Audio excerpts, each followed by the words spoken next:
go ahead and let's discuss where we last left off. Our team group, they're gradually getting to know each other even better. A little bit of darkness in the very center of light in Titan's Fall. They have managed to secure an audience with the Avoste family. This audience also included an opportunity to perhaps make a deal or earn some political clout, as it would seem that they have made their choice to a certain degree. Whether it's their individual interests or the interests of the group, we've still yet to find out. They were witness to some very interesting creations. They got to meet a construct that goes by the name of Mudder. It would seem to be a amalgamation of both organic living matter and inorganic fusion of magic.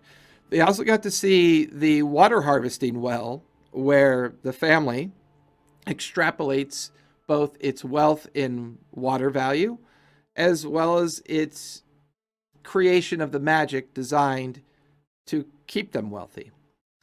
Harrow enjoyed the company of the young Avoste, where she took him to the dig site that they had recently excavated, possibly to glean some insights or share some information regarding that as well. We then interested, certainly, but enjoyed is a vague term in this context. and the rest of the group settling into the residential quarters of the Avoste compound, all eventually meeting back up to discuss certain situations and circumstances that were happening.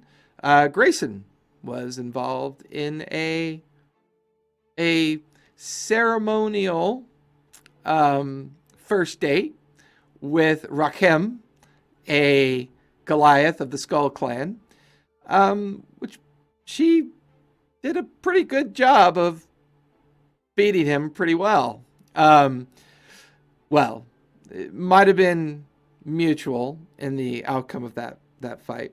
We also met the residential custodian of this section of the compound, Mikhail, a armless individual that would appear to be acting as a slave within the Avoste family, but his overall behavior was rather different and very kind of more of a less of a servant and more of somebody who's just expected to take care of the guests on this level. The team was then invited to the dinner party where the transitional ceremony from the time of light to the time of heat, the official end of spring and the beginning of summer, very hot summer, where the Avoste family made their sacrifice to the goddess Telona. It would seem that it was received and appreciated. The team then made their way back to their residential quarters after the dinner party.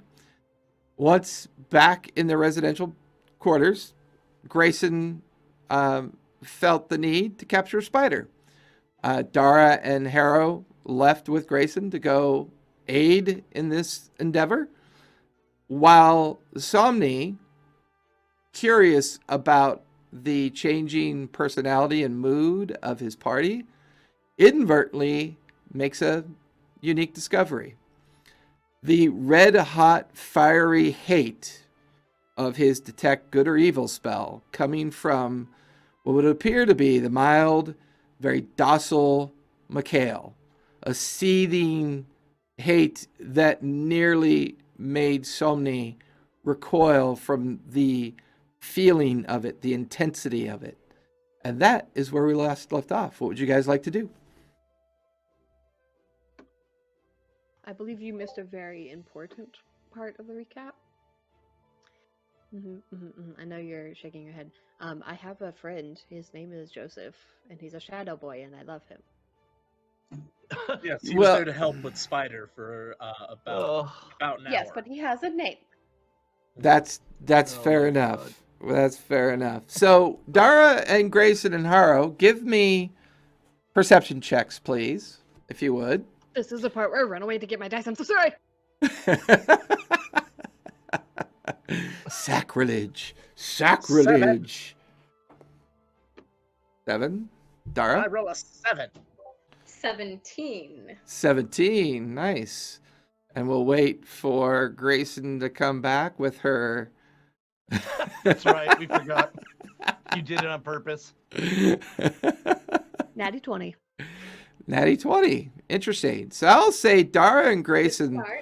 while Harrow seems very confused in how to approach this capture of, I believe it was a crag spider and not the rock spider, correct? It takes Also the better. interested. Yeah, it takes about for Dara and Grayson, takes you about 20 minutes to center in on a group of rocks that are embedded with these huge like mushrooms of from medium to large size, not bigger than you, but just like almost like maybe a garden section. There is a series of crag-like fissures at the base and at the top.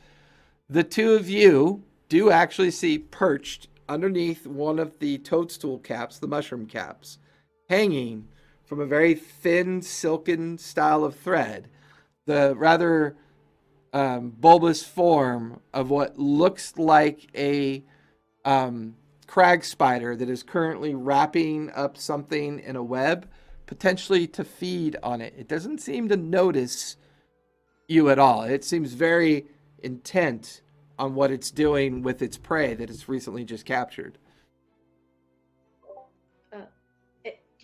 Do you see that? Do you see it? Is it? It's distracted. But is it Philip? I don't know, probably. I don't know if it's I'm Philip. asking the DM. Is it Philip? I rolled a natural 20. I mean, sure, it looks just like Philip. Yes. Exactly like Philip.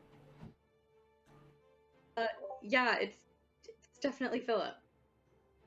I mean, you can tell by the way that he has that, like, those markings on him and the way that he's, like, Oh, moving. absolutely. Yeah, that Mm. marking is exactly Philip's marking. It's exactly. Dar, give me an insight check really quick, if you would.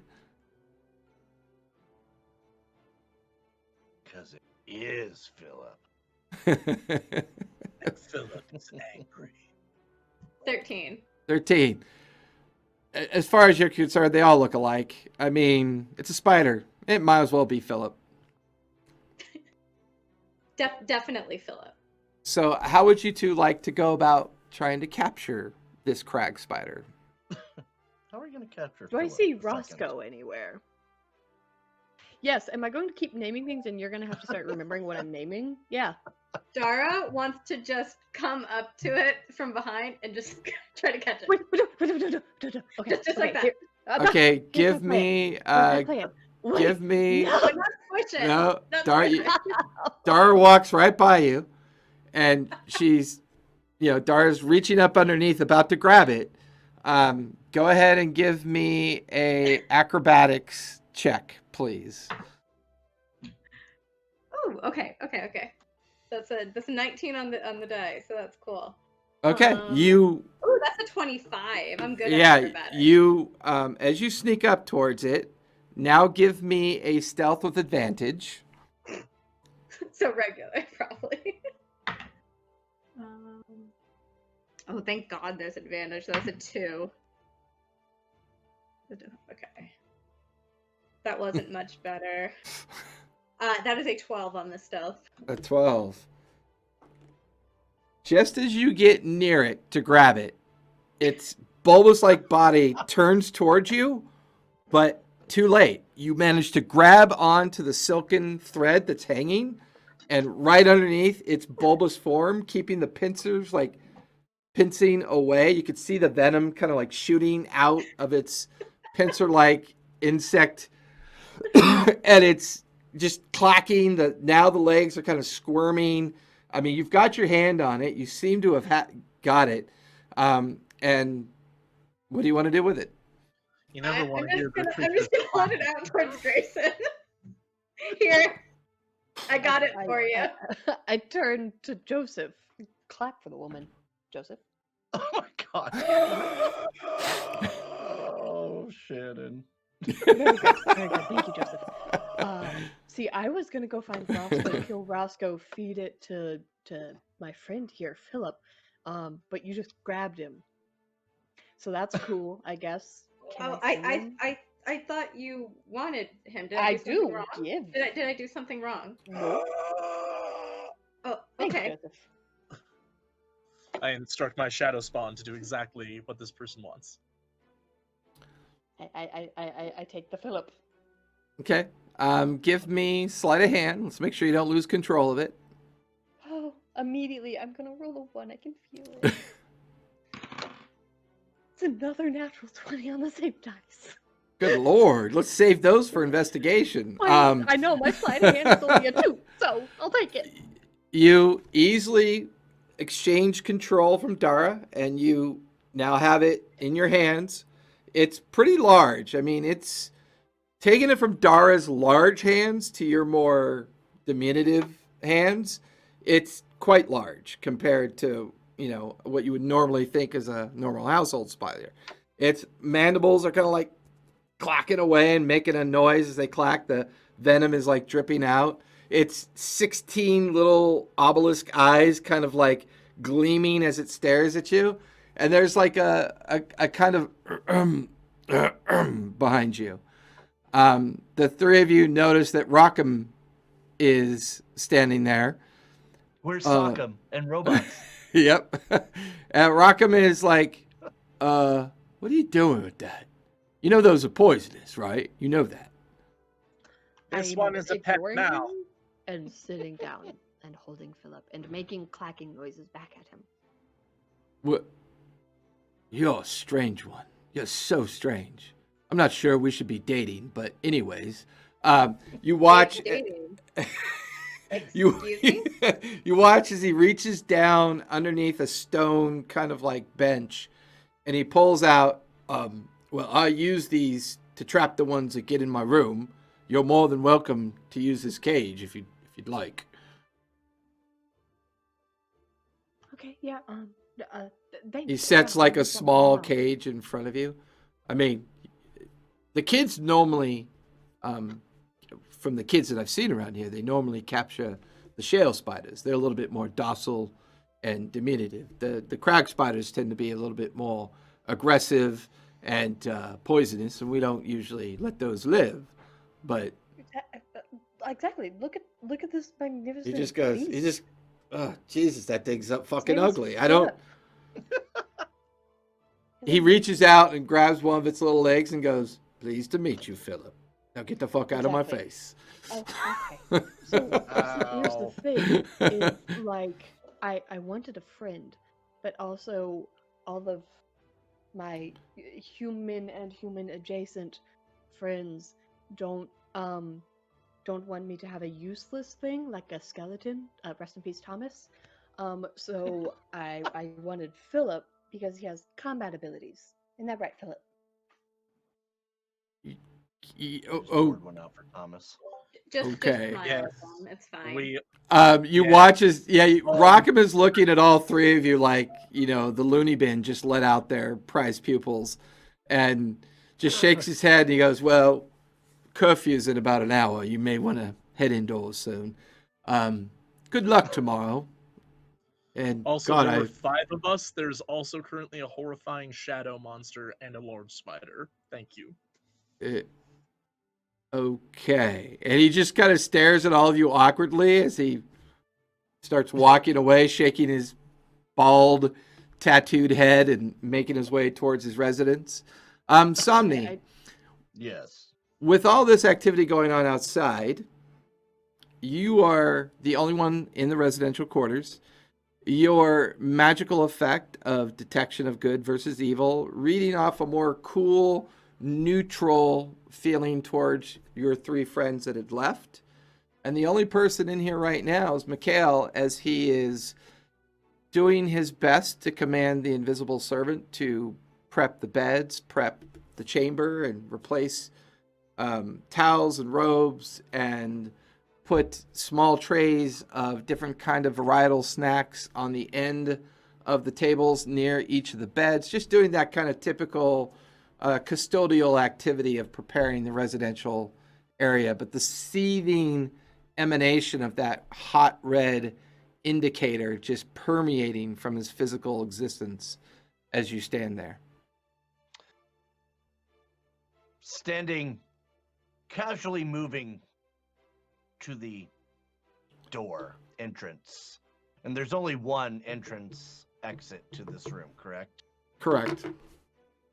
So Somni will make his way casually standing in front of the door, the entrance. And do I know this guy's the name of the servant? Mikhail. Mikhail, and I know that? Somni Yeah, knows that? Yeah, because he introduced himself last session. Okay. Somni's going to wait for him to look up. And so at that time, so whenever he finishes doing what he's doing, and when he looks up to look towards the door, perhaps to leave, that is when Somni will simply say, "You there." So the 10 minutes goes by. He finishes turning everything down. He begins to casually walk.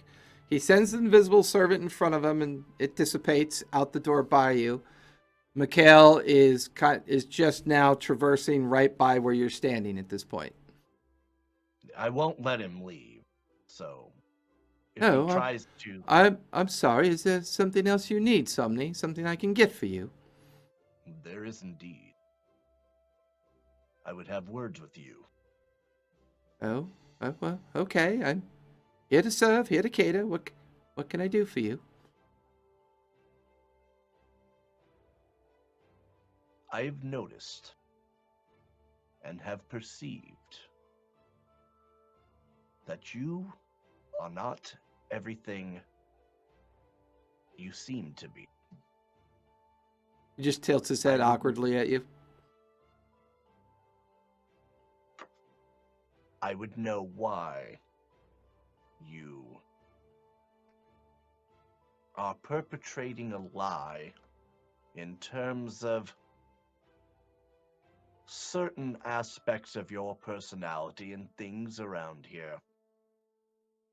To cut to the chase, you apparently have something deep within you, or maybe on the surface itself, that is what I would describe as a deep-seated hate or anger or something. There's no need to deny, no need to obfuscate, but I would know of this, and I would have you tell me now. Give me a persuasion check, please. It's what I'm good at, I think. Let me check my character sheet. And if that doesn't work, then I'll just get mad at him. Because then it's a +8 instead of a +5. Yeah, 17. He looks at you very awkwardly. A brief flash of anger crosses his face, and he just, I'm not really sure what you mean exactly. You are sure what I mean, and you will tell me now. And you will not use specifics to get out of telling me what you mean. So if I do not have the exact wording or phrase, you will tell me what in a roundabout way I am sensing about you, and you will tell me now. Well, if you must know, my disappointment in myself is my lack of arms. No. I would imagine arms taken. There's something more, and you know it. I will hear it now. And then I will start to... And this is this a halfling? So, Is this a smaller? So I don't know how much you remember from last session. Mikhail is a small-ish halfling with no arms. Yeah. wearing the accoutrement of the Avoste family, related to his service ship Yeah. to the Avoste family. He has been assigned to this particular area as a residential custodian who assists in whatever the current individuals preside here. Okay. I would say the one thing that you're beginning to realize, well, no, I'll give you a chance at it. Give me an intimidation check as you're beginning to realize he's not really responding to you. So give me an intimidation check at this point. Well, that's a 19. Okay. He clearly does not want to respond to you. You could pick that edge up from his voice. I'm not really sure if I'm allowed to respond to you in that manner, sir. My duties and my functions are to the Avoste family, as I've been prescribed and ordered to do. I am not allowed to have personal conversations with any of the residences. And you notice his eyes look up. There is a very small globe, very tiny, almost like a tiny light that helps emanate this room. And he nervously looks at that globe and then back to you. So I'm sorry, sir, if I've offended you. I can request a different custodian to service you and your friends if that's what you require. Pay it no mind. Perhaps I am thinking of another time, and maybe I thought it was me, or maybe who I am, or maybe you had a problem with somebody such as me. Oh, Do no, I sir. remember if they're these same globes out in the hallway? They're everywhere. They're everywhere. This is the magical means by which they light everything. But this little indication from Mikhail, as he looks at it with concern, you get the feeling that they might have alternative means as well. They might be being used for other means. Oh yeah, no, I'm putting two and two together here.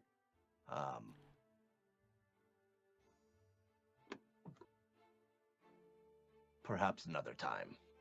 Yes, I'm here to serve, here to cater. Thank you. And as he passes by you, the invisible servant comes back, and you feel a small roll of paper drop into your hand. Just as the other three come back from their hunting trip, a very happy Grayson bringing back a caged crag spider and singing the Phillips song the entire way back into the residential quarter. The four of you are back together again. There is a slight chiming noise that emanates from the very center of this residential section that you're in.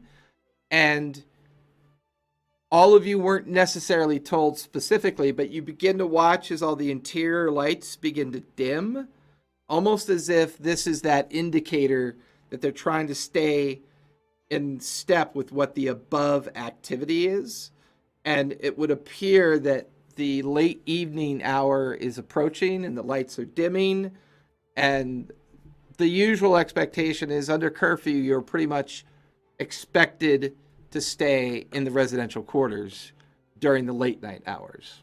Yeah, and Jay, I before, after Mikhail left, and as when he was in the hallway, Somni reached out to him telepathically and said, I can also speak to you in this manner, if this is not something that can be monitored. Can he reply? Yes, absolutely. Okay. Then Feeling another time. Yeah, feeling that telepathic connection. There's a little bit of resistance at first, and just 3 words kind of in his diminutive voice. Read the note. All right. How is the room set up again in terms of sleeping accommodations? How are we doing this? It's pretty much barrack style, right? So you have six Right. beds, iron footlocker at the end of each bed. You have small tables, small end tables to the right of each bed. There are robes and towels hanging from pegs on the wall. The water receptacle that allows you to get water whenever you wish is on the far wall. There are now trays of snacks placed near 4 of the beds, presumably as some of your equipment has been pre-positioned at the base of these beds. So that was Mikhail's trigger for proceeding with his normal activity of turning down the residential quarters, making it comfortable for all of you. Everything's open, everything's simple. There are at least 4 of those glowing orbs just kind of hovering there, casting light. They have slightly dimmed as well, almost as if to match the light that could be changing on the outside of the surface of this place. But it's now quiet. The only thing you can kind of begin to hear is, even in this underground war and this underground existence, there is a sound. There is a nighttime sound of bats and other small creatures making their way through the outside gardens, giving you that impression that at this time, other things recognize the changing of time and are coming alive, coming awake to do their nightly feeding activity. Grayson, you look down at the cage to see a very active crag spider. Philip is now feeding on the captured silken mound that was taken in conjunction with Philip's existence.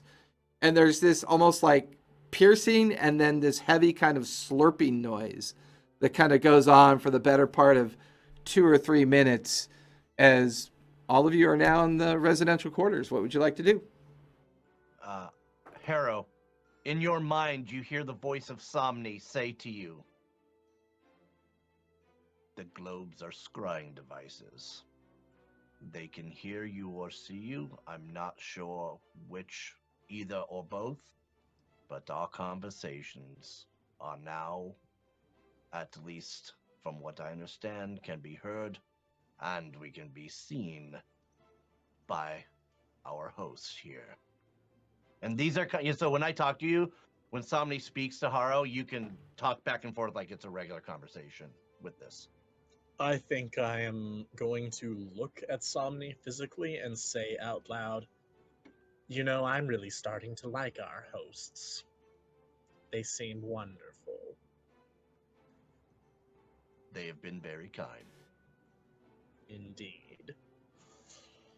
So what would you guys like to do before setting in for that long rest?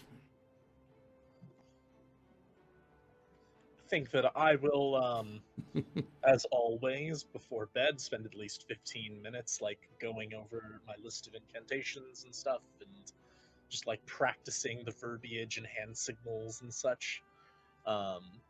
And I think that Gristler is gonna just be looking down and pull up a few times, like, making a few laps, like, "What is this?" Or, like, coming to a rest on a bedpost, like, So Edgar Allan Poe, I love it. Are you looking at your spell books and stuff somewhere sequestered away from the rest of us? I'd say you probably couldn't see it, and I'm definitely not turning my book towards the globe. But, like, I think I'm kind of, like, in my bed, like, yeah. I You have like the covers tented up like a kid who shouldn't be reading under the covers. I got a little candle under sheets. That is hysterical. I have to presume there might be definitely not fabric, but spare spider web somewhere. Are you gonna make a Philip sweater? Not exactly. I would say at some point, Philip concludes the feeding activity of the creature and is now beginning to fill the interior of the cage with what Philip would assume is the next best opportunity to catch whatever might slither by him. He's now building a rather dense web in an effort to catch his next meal. Well, I don't necessarily want to wreck his house, so if there's like spare beetle web somewhere around these parts, But give me a perception check. let's find out. I'm gonna wreck it. 25. 25, yeah, this place is immaculate. Part of Mikhail's responsibilities is to keep it that way. The interior of the residence is clean. There's not much here that would give you an indication of available spider webs of any kind. Oh, In I'm fact, sorry. I will just make Druidcraft a bunch of, long leaves or, flexible things. So, obviously it's a cantrip, so it's like this much at a time, a bunch of different times. right. So it's gonna take a really long time. But I'm gonna make a bunch of that and just sit and start weaving a harness for Philip. Fair enough. Dar and Somni, anything you want to do before settling in for that long rest? I am, after watching Haro turn away from the globe, I am not going to have two people be purposely turning away, so I will wait until the morning to read the note. I will simply go about the nighttime ritual and go to sleep. Okay. Dara? What you doing over there, Gray? Well, I can't leave Philip in the cage the entire time, so I'm gonna try to make a harness to go on his little body and maybe like a Harness? leash, so that I can like have him on my shoulder, like a shoulder spider. He might bite your shoulder? That's okay. Not if you die of poison? Philip would never, right, Philip? I mean, your new, There's just mandibles clacking at you with poison dripping off the mandibles. I'm imagining it's like right, Philip. He's like, It's like the lobster from Family Guy. we'd kind of like it if you stayed alive. I also don't think your new boyfriend would like it if you died. What's up with that? what? The guy, that big guy that passed us earlier said you were dating? Yeah, I think that he did make some kind of mention about a mating ritual or something. Mating? You were busy this afternoon. No. Rolling it back. He was like, No, I "Oh, don't want to hear. I don't want to hear about your no, mating. no. It's not graphic." He was like, "Hey, do you want to go chill in like the salt bath?" And I was, whoa. Hear me out. And I was like, "Sure, that sounds cool because they're probably like warm and He relaxing watches and Somni, takes stuff." his covers, and just covers his head and rolls Yeah, over. absolutely. They're like relaxing. So I went to chill, and he basically wanted to fight. So I took that on, obviously. I too have And- seen this for mating rituals. Right, yeah, it's that. But wait, circle back to that. And then I won, my. and I think that he misunderstood. But can I tell you my strategy? What? If you just act crazy enough, maybe they'll lose interest. I love Philip, but also, you know what I'm saying? I don't know. We haven't been driven away quite yet. Nobody asked for your opinion, literally at all. You're so Not even, like, cranky, 1%. Haro. But also, I value your opinion. Heh. You get self-confidence issues that we really gotta work out. Anyway, do you want to help? The tiniest I'm flower crown for Philip. I'm pretty handy. I don't know that I've ever done weaving. I can craft armor. You wait. Okay. Yeah. Let's. I'll show you how to do this. Well, it's just a bunch of Okay. braids, and you'll tell me about how Spider you learned. armor. I know. You'll tell me about how you learned how to make armor. Also, can we make Philip armor? You know, don't know that I've ever made spider armor, but why not? Let's try. You know, he is rather squishy. No offense, Philip, but I would like to. Okay. So anyway, do you know how to just braid? So with that, the two of you take up your time making spider armor out of druid crafting material. I need the two of you to give me sleight of hand checks. I think Grayson's nuts. Oh yeah, that's the image. I just We had are a great portraying. idea. I think Somni blurted that out. I just had Oh, a great idea, guys. Hold on, Serious, hold on one honestly, I second. think Somni may have blurted If that out loud. somebody blurted that out, then yeah, Yeah, I will just yeah. like wink at Dara like it's working. I have the best Yeah, no. idea.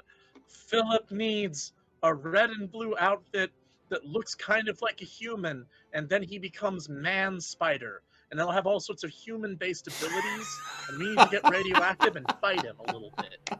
as the fourth wall crumbles just a little bit. I think Hara's crazy. So you want Grayson to bite the spider? Arrow said none of that. It's What'd you get, Grayson? Oh, sleight of hand, right? Mm-hmm. Oh my god. Go ahead and give me a deck save really quick there, Grayson.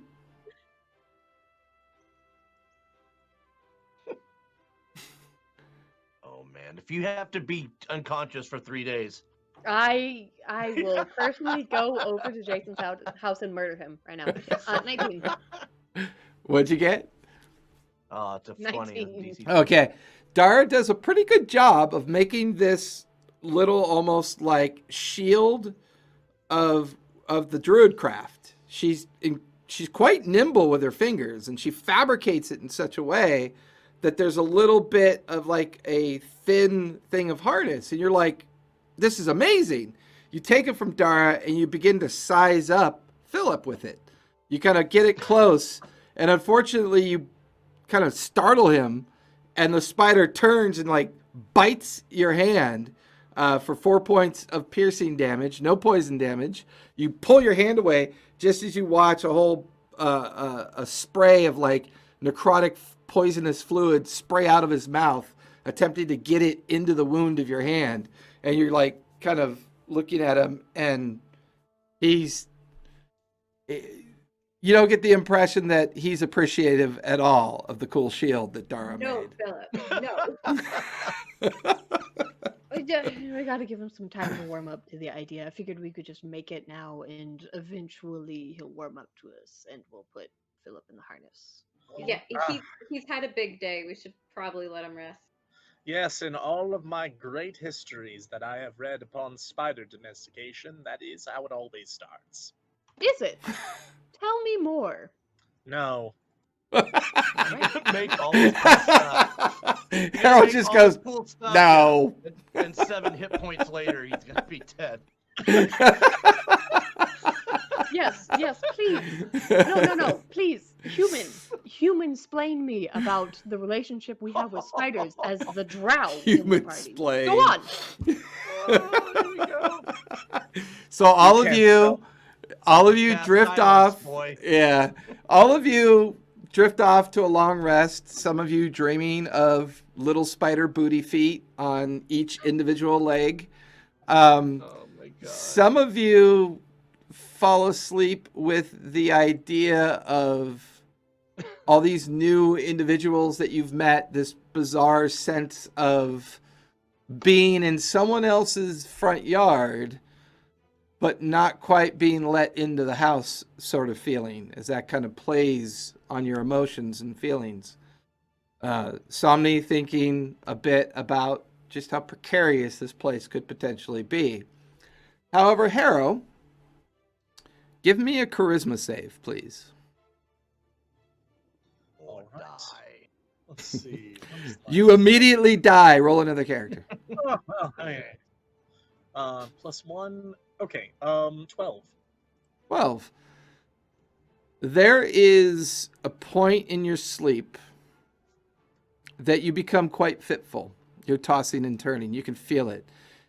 Unusual beads of sweat as your eyes flash open and you sit up in your bed, realizing you're not sure what it is. You step out of your bed, looking around. The place feels quiet, distant from yourself, looking back at your bed, looking, and you hear a voice as you stand there, and this voice buffets in and out, almost like an echo chamber of your mind. Why? What? Why are you here? Why? Now, this is going to be a question may not make sense to anyone else. Is this one of the normal voices?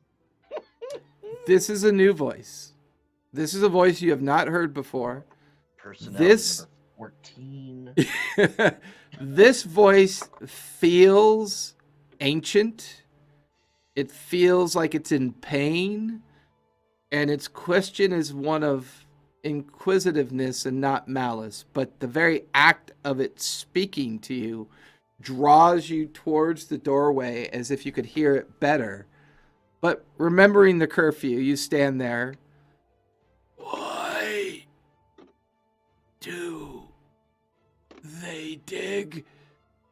What do they want? Leave me. Leave me. Stop!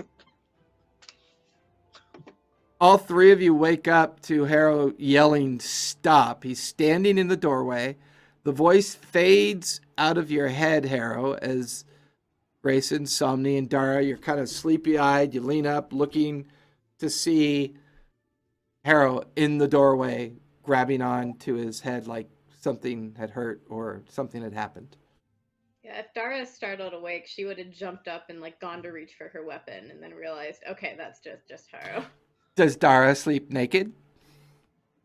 That's a good question. No, not Dara. Does Haro? Oh, definitely. Already Definitely. established, Haro sleeps in his little, like, wrapped up tidy whities and his mask.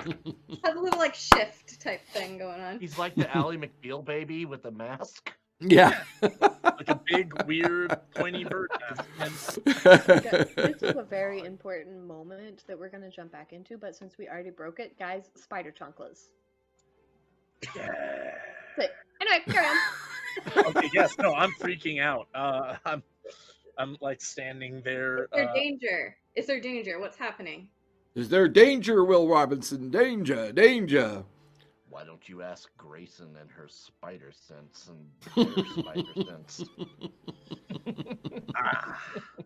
But the spider's over there and Haro's over there. What is going on? I'm going to linger on Somni for a second because I can't safely communicate right now with Grayson and Dara, but I'm just going to like linger. I'll open up the link because I see him just boring into my eyeballs. I'm Okay. going to say out loud though,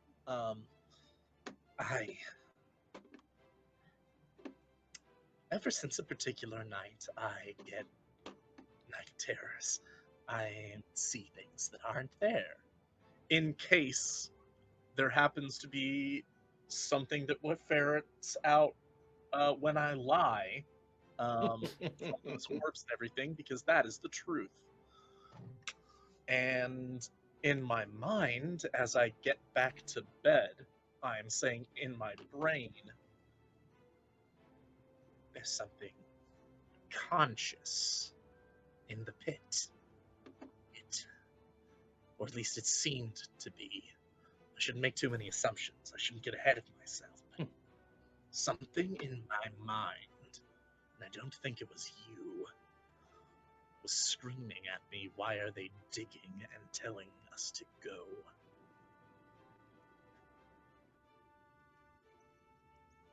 Are you injured in any way? I seem to have soiled with sweat this lovely bedsheet. Otherwise, I'm fine. Can you relate to me? Can I relay it to you? Yes.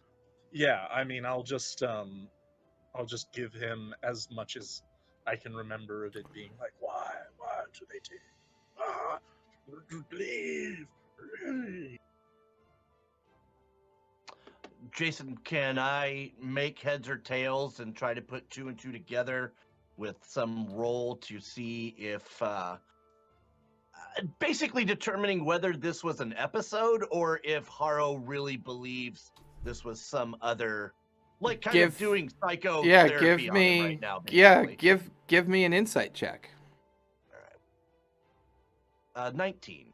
Haro seems genuine. His experience seems genuine. His emotion, the way that he telepathically relates the feeling of that emotion, you feel like it was a very painful burden for him to have that encounter, and nothing about his telepathic conversation with you feels disingenuous at all.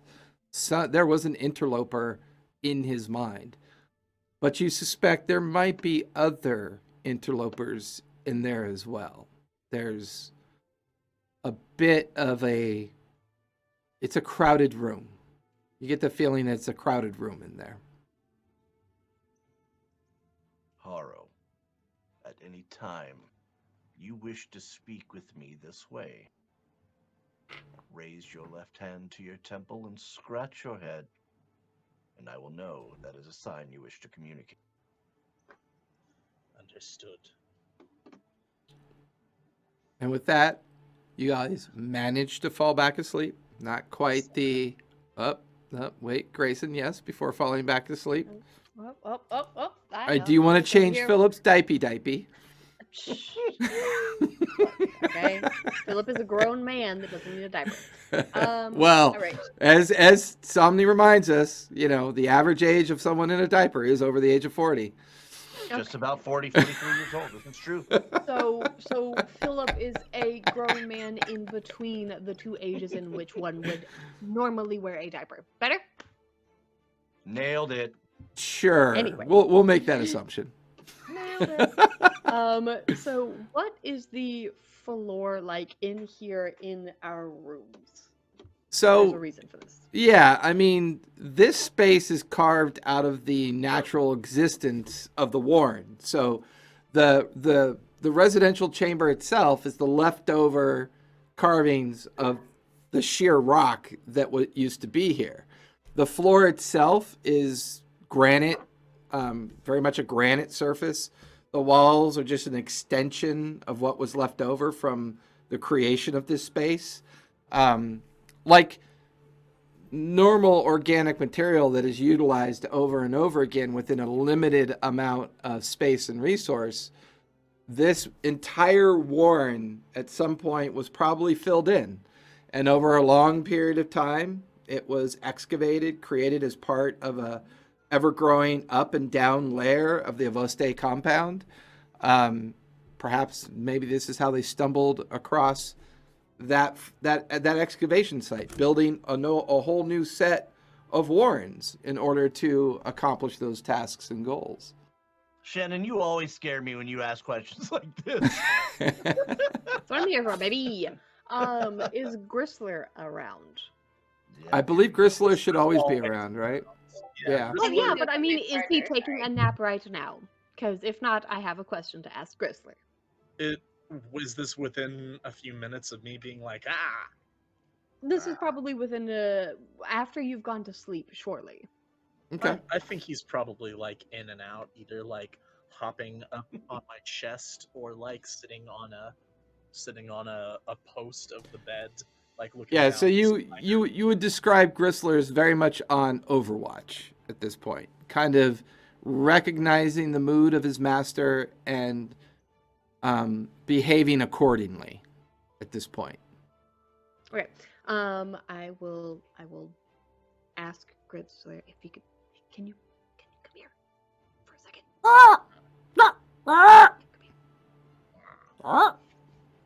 It's like a little bit like or like a fly hop a little bit closer, but looking like, you about to give me food or are you gonna hit me? I will make the same flowers that I made him before that he ate.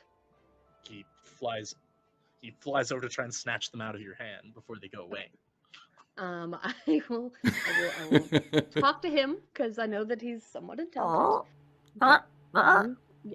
Yes, I know. I feel the same way. Right? Tries to grab it.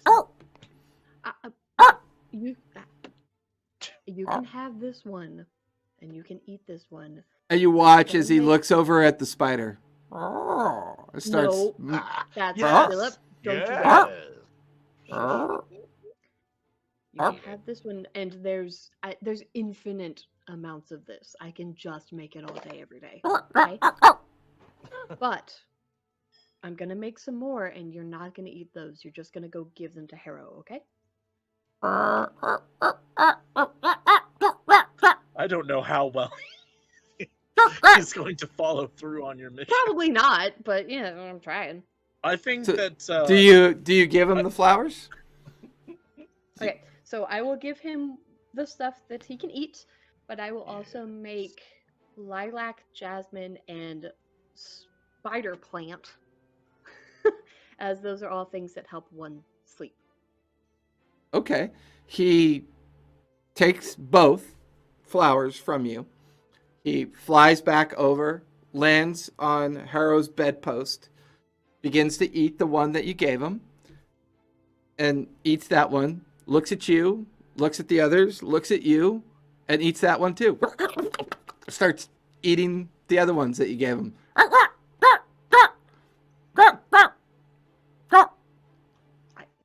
And then he just kind of snuggles into Harrow's like mask and chin and falls asleep. Plan B. It works. I mean, Gristler fell asleep. Oh my god. I wait for him to go to sleep, and I repeat the process, but I put them in there for him. Fair enough. Just so he wakes up surrounded by a bunch of flowers. Okay, fair enough. So everybody have your long rest, and as always, as you wake up, make your spell adjustments, make your update your sheets with the long rest in case you need to do that. Good, I had 7 hit points left. All of you wake up to the smell of breakfast as Mikhail comes into the chamber with the invisible servant coming up behind him. It would appear to be carrying many trays on its possession, setting them down in a small common table where 6 chairs circulate this stone table, and the bone and leathery chair seating around this table as well. Food placed meticulously out. Well, I hope you all slept well. Mistress of Ostay, she's on her way right now. She will be here momentarily.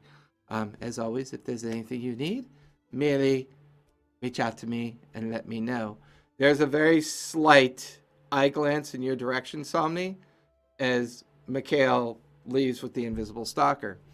Invisible servant. As the rest of you gather for food, begin to do your morning ritual or your wake up ritual. Morning and night and afternoon don't really mean the same thing here. There's sleep, there's awake, there's, either being rested or not being rested. This perpetual shift in climate makes things very challenging and different in how you interact with the world. Doubly harder now that you're underground in the Warren spaces. The only clue you have is the gradual brightening at first, and then the intense brightening of the globe lights, mimicking the possibility of what it might be like up above the surface of this space. As all of you begin to dig into your meal, there's a familiar feminine cough at the door. I hope we could get started now, if that is okay with all of you. Well, at some point, Jay, I would have liked to have read the note. I'll say you read it during breakfast. It's very simply written, and it says, "I understand." And in Mikhail's tone, "I understand your meaning, and you are correct. We shall speak about it at another space or another time. Unfortunately, it is not safe to speak there." All right. Well, and then obviously I'll just stash it away on my person somewhere. Okay, give me deception just as a base number, just in case. Which I am very good at until today. 8. Okay. With that, the young Avoste is leaning in the doorway. She is completely dressed, wearing an equipment rucksack on her back made of the typical reptilian skins that most things are made out of. She seems to be wearing what you would best call excavation wear, excavation equipment. She has 2 individual ropes crisscross over here. She's got her longsword on her right, her dagger on her left. She is outfitted from best you can tell. She looks at all. When you're done, I was hoping that I could take you all to the excavation site so that we can begin this little journey, this thing that needs to be done. Yes, I'm anxious to partake. I'm not sure if that's the correct perspective I have, but I do require that we make some kind of headway before my difficult mother gets involved, if you understand my meaning. Don't worry, at the rate I'm going, I'll have it solved before she even stirs. I'm sure our scribe and scholars would be very appreciative of this, oh Grand Master Harrow. Somni smirks. Well, if you'd like, we could be on our way. The elevator ropes have been set up. We have access to the pitted chamber. I would like to get started sooner rather than later. She casually looks at the webbed cage near Grayson, and she's like, "Is that what I think it is?" Philip? Okay. You're aware that's a crag spider, correct? Okay, well, just be mindful. They're not... Okay, anyways, let's be on our way. Look, he's only bit me once. Well, in that case, you're off to a good start, Grayson. Glad to hear it. Jesus, what a fucking nutter. She turns. As all of you are led out of the chamber, what equipment are you bringing with you at this point? Well, a spider cage. A lantern, a gas mask, a canary.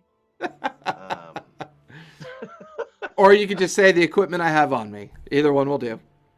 Just I'd say- nothing. I don't have anything special. Okay. I'd say the equipment I have on me, and we had also requested like spelunking type gear, Mhm. like Right. Yeah. stuff that would make sense to like lower ourselves down crags or Have no fear, Harrow. All of that will be waiting for us once we get to the excavation site where the doors are. I felt it better if all of that was placed there in preparation of our arrival. I've also established a minimal crew. We do have other areas that we are currently digging and excavating.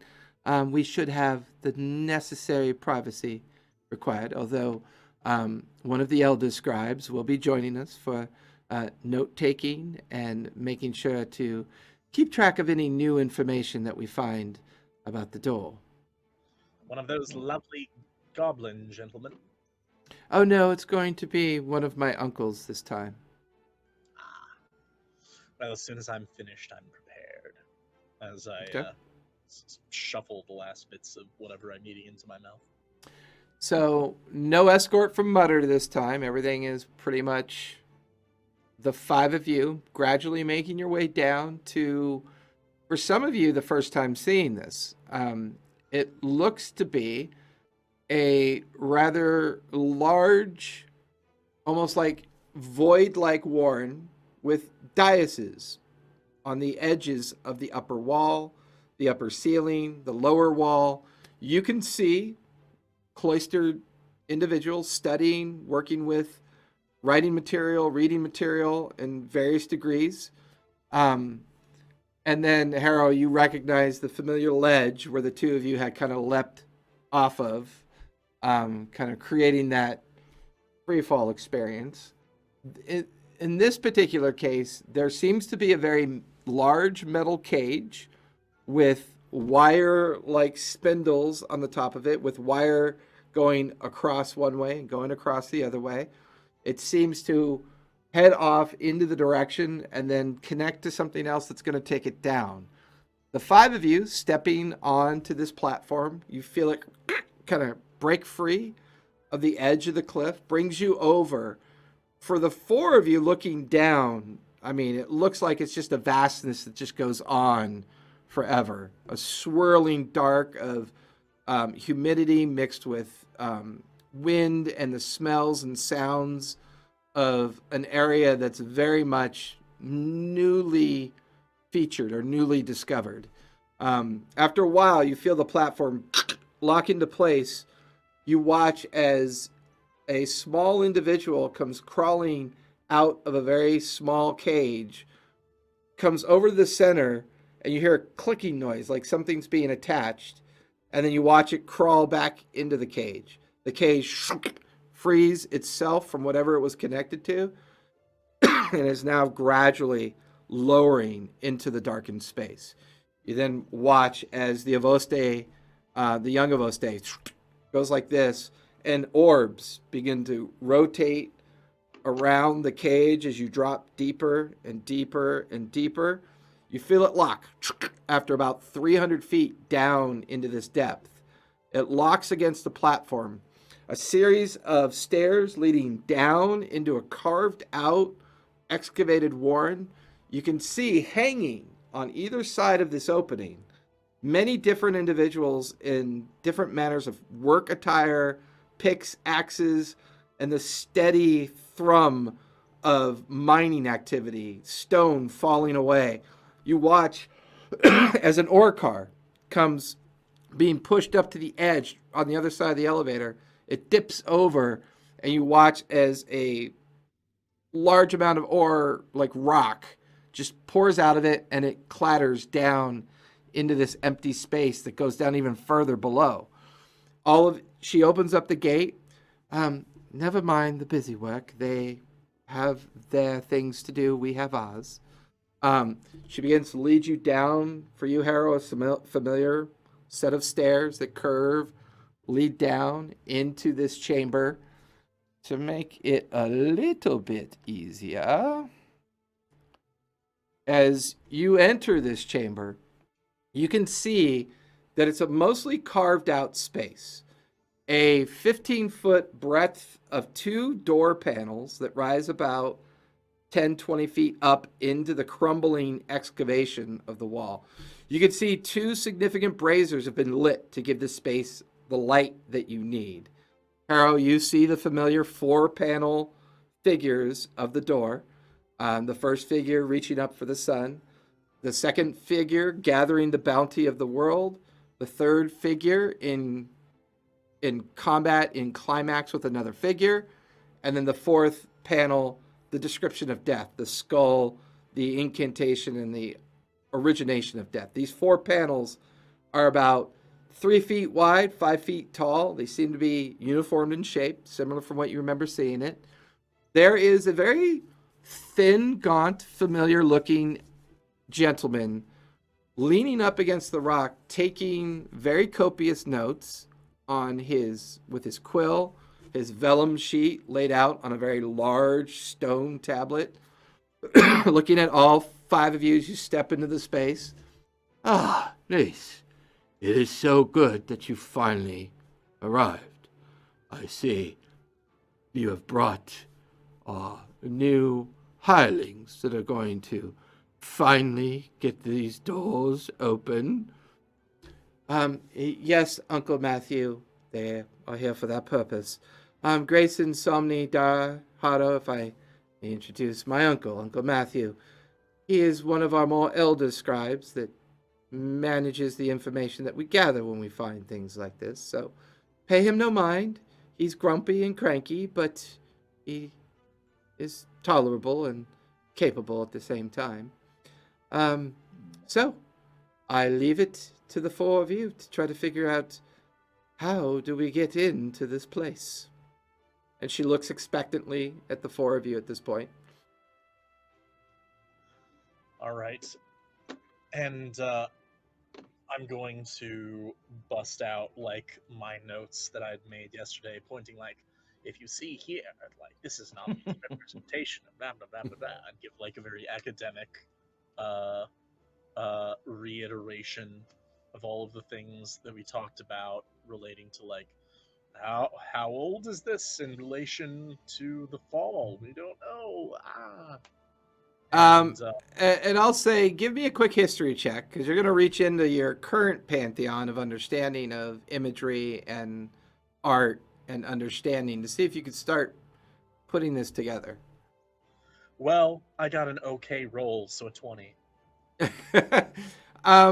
Standing there with Somni, Grayson, and Dara on either side of you, all 4 of you are now looking at this door. There's a clarity in this space. The craftsmanship is quite advanced. It looks well done and purposefully done. It is a double door from what you can tell. There is a very long 2 to 3 inch gap between each of the door panels that runs from bottom to top. This would give you the feeling that it could be capable of opening, but you don't really see any kind of hinge system or fulcrum point that would allow this to happen. That's kind of a mystery. For you, though, Harold, looking at that first panel, there are a lot of similarities between that panel and the idea of creation, the God creation, nature creation, the homage to the bringer of light or the creation of light. You get the feeling that these panels are describing very specific situations that could be something that you interact with. Harrow has an idea, and after he's like bowed to that one person, then gone back to it, he looks at this panel and says back like, I'm going to attempt something. Don't worry, I won't harm the panel. Don't worry, I'm a professional. As he looks upon this panel. Listen, doll, I'm a professional at this. Yeah, see? See? I open up the cockpit door and I reach in and I go, we're all counting on you.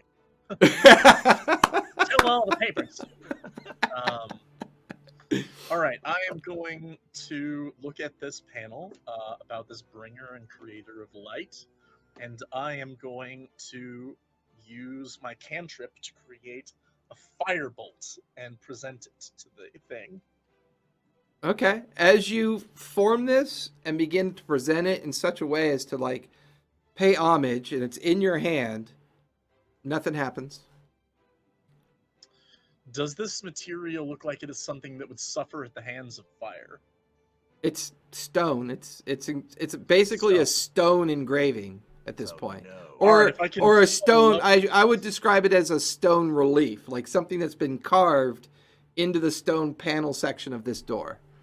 Okay, so I'm going to try and do like a lower intensity firebolt, if possible, something that will not scorch rock. Okay. And then I'm going to hit the door with it. Okay. Nothing happens after a few minutes. There's a slight giggle from the scribe. I thought you said they were going to be different. I suppose this was one of the first things you tried, then. It's one of many things that we've tried. Creation of light, creation, creator. Hmm. I can create a bonfire if it's looking for a magical. And we know what's on the other ones. You said already, right? I have the creation one and like the death one. I forgot about the two middle ones. So the one that Yeah, you're can you staring at can you right go over it now, again? Yeah. yeah, Yeah. the one that you're staring at right now is the upper left panel, where there's a Okay. figure going like this to what could be a sun, a planet. It denotes creation as far as Harrow's concerned. Right to the right of it is a series of figures enjoying what could only be described as the bounty of the land. Right below that one are two figures engaged in heavy combat with each other.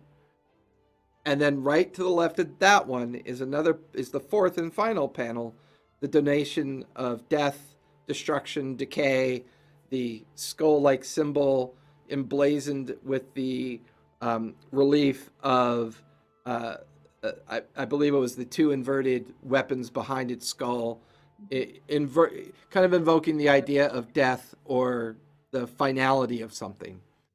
Do they move? Give me an investigation check. Trying to do. I mean, like, do Give me investigation. Raj?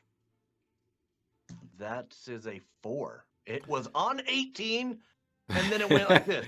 Isn't it funny how the D&D Beyond dice can almost cock and then roll over? That's cocked. Make me roll it again. I think that's an 18. I mean, not.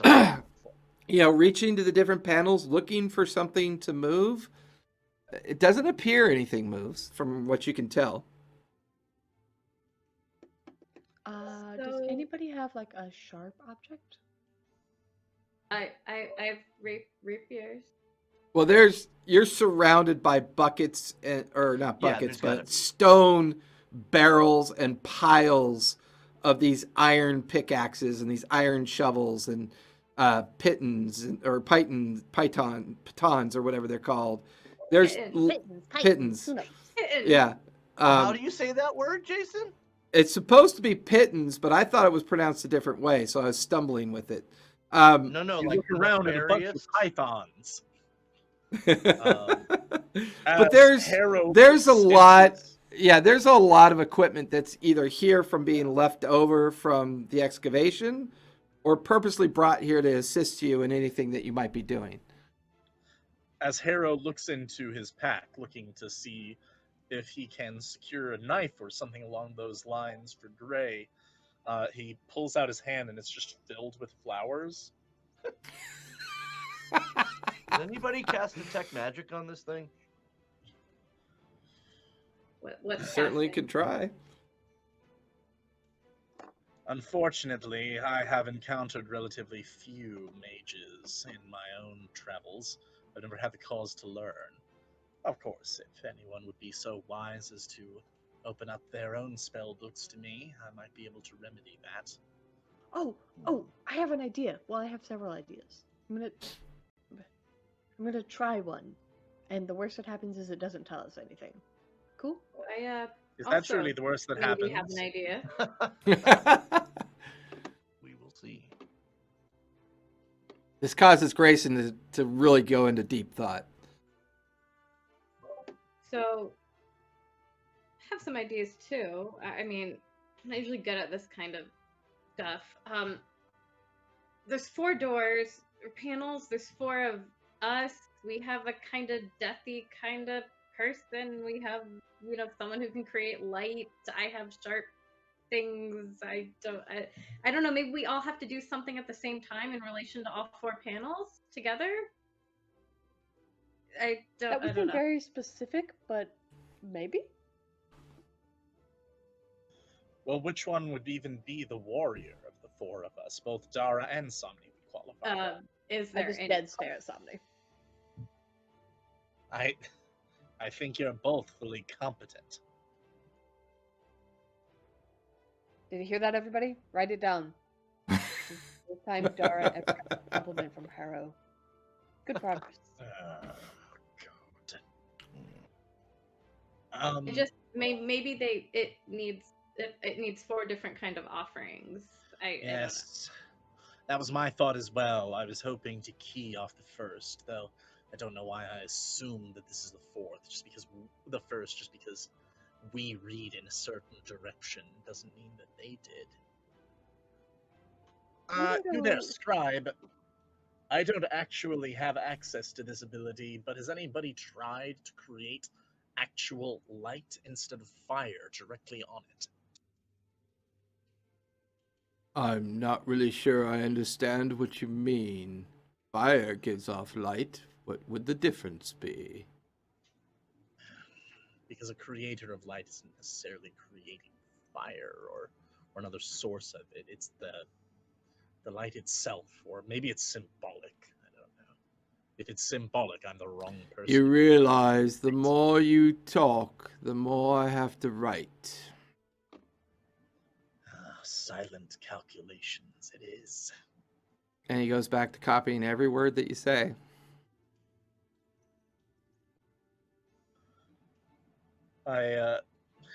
Grayson, did you say you had a plan or an idea? Well, I have a few ideas. I think I'm gonna start with this one, and you probably already tried this, and they probably already tried this, but I'm gonna try it anyway. Worst it happens, again, I think is nothing. There's like a small chance that the door might like crush me or something, but it's a small chance. And we'll go. It exactly. squishes you, and the only thing that's left of you is your little spider cage. Oh, Oh. tragic. Philip made it out. I'm gonna go Philip's sit our in new party front- member. I'm gonna go sit in front of the main door that we're trying to open and just start scrawling out some runes. And I'm gonna be sitting here for a minute. Okay. Grayson seems to be scrawling out etchings into the ground, focusing on some kind of magical effect. Anybody else want to try anything while she's doing this? Minute goes I by. don't know where. I I don't know where it'd be helpful. I think about another idea and am like, you there, competent ones, competent warriors. Try and shift them in a direction. See if they will move if another is being moved in tandem. Yeah, so I'll say strength or athletics with advantage or individually. It's up to you guys.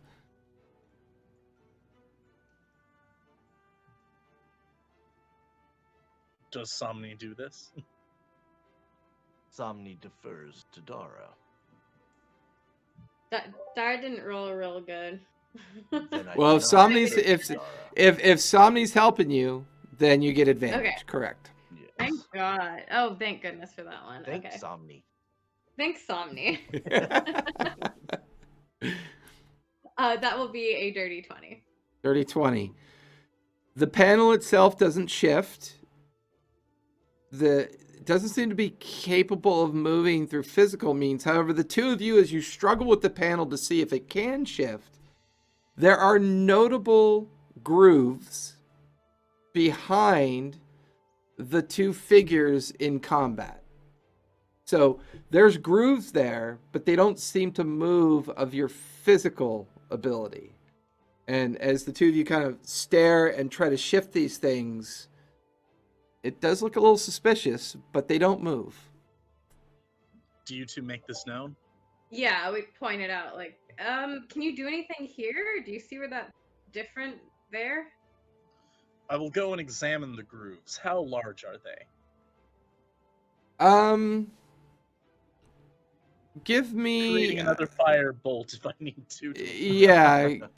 Go ahead and give me investigation with advantage, because the more you study and the more successes you're having, this is getting a little bit easier. Investigation is +5, 23. 23. With that hint from both Dara and Somni, you follow these very thin grooves away from the two panels to the very center where all four panels meet. It's from there, there's a single groove that goes up to the left panel, there is a single groove that goes up to the right panel. The two grooves that are coming from the ones that Dara and Somni found. And then there is two grooves coming from the notation of death. And all of these thin, maybe half-inch grooves start from the very center of each panel and make themselves meet at the center of the 4 panels in between the crack 3 feet up, almost like they're channeling something to that point. I will touch the point. Okay, you lay your hand on it. Nothing happens. I try another firebolt. Another firebolt impacts it. Kind of, nothing happens. Okay, that's really my go-to spell. It's very universal cure-all. Dara wants to pull one of her rapiers out and like just poke the center point. Okay, you poke it. It goes in maybe an inch or two, and then the rapier kind of bends a little bit under your strength with the resistance. Yeah. Is there anything else in this room that might serve as a sort of key? Just Haro, the you tip. hear in your Just the mind. tip. Haro, you hear in your mind. Perhaps moving tiles with magical means other than physical means is a key. And the rapier Quite bends familiar and with doesn't really mage. forgive, but nothing happens. Thinking on Somni's advice and thankful for my mask not giving too much of my expression away, I attempt to mage hand several different points starting at the center Okay. and seeing if like that pushing or pulling in various directions has any effect. As the mage hand follows the directions you give it, give me sleight of hand check. Okay. 12. 12. It doesn't seem to trigger anything following your directions. Nothing. It's translucent form doing its best to do a staccato of your impersonation of the points to touch, and it runs up and down, does its thing, comes back to the center, follows your pattern, and then eventually the effect of the hand dissipates after time runs out, and nothing really happens.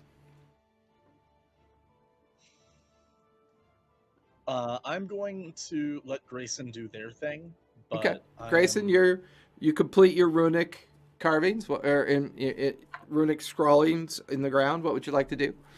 Right. So I'm sitting there making these runes and having a conversation with Philip while keeping a hand on the door. You see, Philip, I think that they're probably just not used to, blood sacrifices. And those runes are probably channels. It just keeps snipping Right. at your hand every time. Yeah. And I cast Identify on the door. Okay. As you do that, I'll say it gives off a very familiar kind of essence. The door itself appears to be magical, almost as if it was built as a magic item that was placed into the space. And the door itself and its magic is almost like a relic of its own, something that was designed for a very specific purpose, and it whispers its name to you, and it's called the Door of Memories. Now, whether or not the panels are a part of this door, you're not really sure. I hearken back to my 2nd edition days, and I disbelieve the door, and I walk right through it. You guys watch as somebody bounces off the door. Damn it. I was wondering when you were going to do that, Kevin. Ouch. you must gather your senses before venturing forth. Yes. Gross. Or fifth. I will raise my hand at the scribe. And Yes. or uncle over here. Yep. Question: has anybody just tried to teleport to the other side of the door? Yes, we have tried doing that. Unfortunately, most spells require that you must know what's on the other side. There are no indicators that that goes anywhere other than into rock. We have attempted to, I believe it's, cousin, dimension door into it, believing it to be safe. That individual has not returned ever.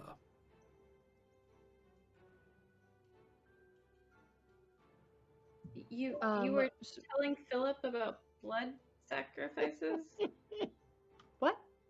Anyway, What? hey, Oh Harrow? my. Yes, Grayson. Did you ask the door its name? No, Grayson, I did not think to ask the door its name. Have you gained us such information? Harrow. This is the door of memories. The door of memories. This is Harrow. Are you putting me on, or did you actually? The look on Dan's face was great. Valid question. That was awesome. That Valid was so question. awesome. Because I talk to spiders. Does not mean I need to say no. And I will point down towards the runes for the identify spell. And I'll say with that indication to you, Harold, there is a bit of arcanic familiarity for you. You understand the basis of the spell that she cast, and almost like a dim bulb gets a little brighter over your head. The arcanic nature of identifying the door has at least, she could be correct.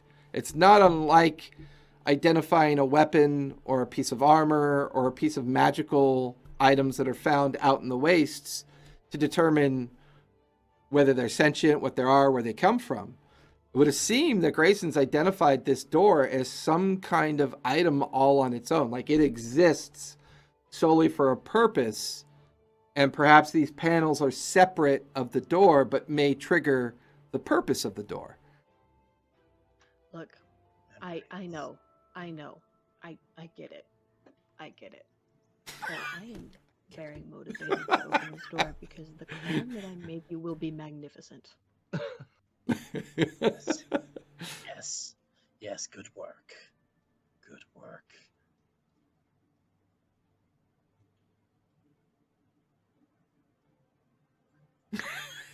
Somebody, I think that's his trigger. I like how he's like making you do it for like 10 seconds. Yeah. No, I'm in. Yes, Haru. You can read thoughts. Maybe the memories in this door are meant to be experienced. Can you try and read the thoughts of this door? I will tell you that this is not ability to read thoughts. However, perhaps attempting to communicate is not a bad idea. And I'll immediately shut Harrow off from my mind and switch to the door. Okay. You're Opening looking. up. Yeah, I'm Yeah, looking at it. You're trying to up find. whatever I can. Yeah, you're trying to find some kind of sentient connection here. Go ahead and give me a religion check as you're focusing on trying to figure out whether or not this is going to work.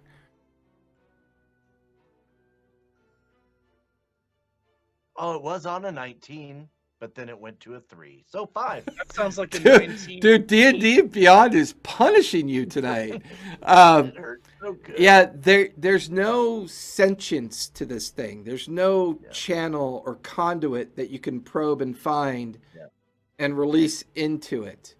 But once again, it's like there's something about the nature of the door, these panels, the story that's being told here, and some kind of interaction that is obviously meant to happen. It's just for all of you, it's like, you know, and I'll say this much. Equally, all four of you get that kind of strange, creepy feeling that this is both a test and maybe a little bit of desperation for the Avoste family. Maybe they expended a great deal of wealth bringing 4 potential individuals into this environment.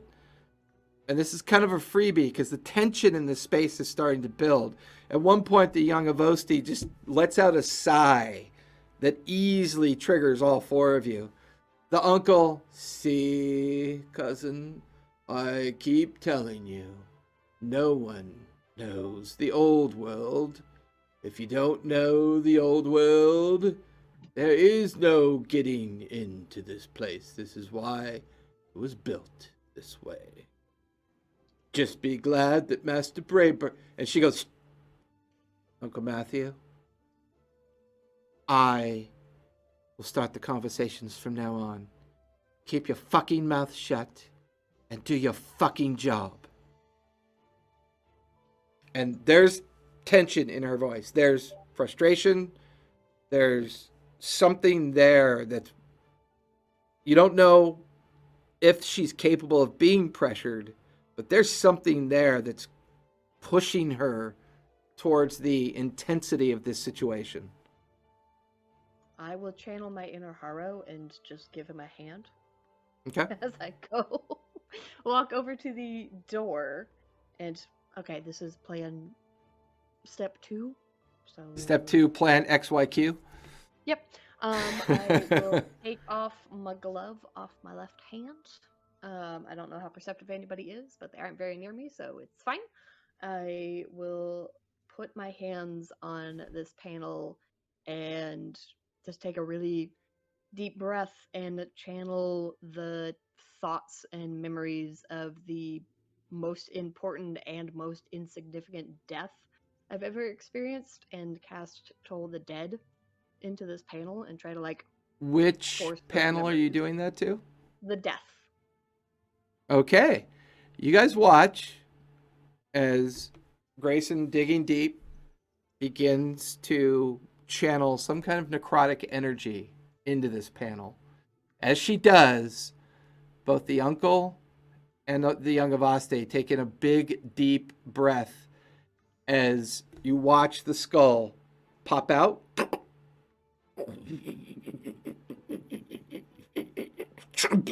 Pop back in, and the 2 swords and the skull slide to the very center of the door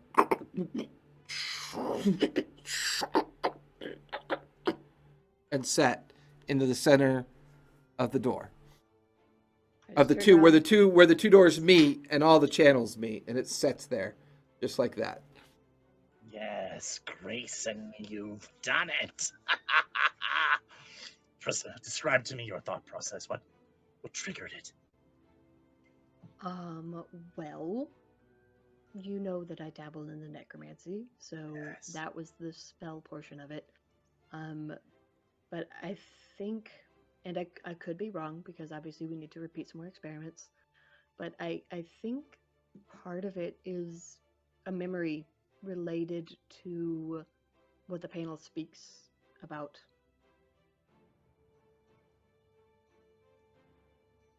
All right.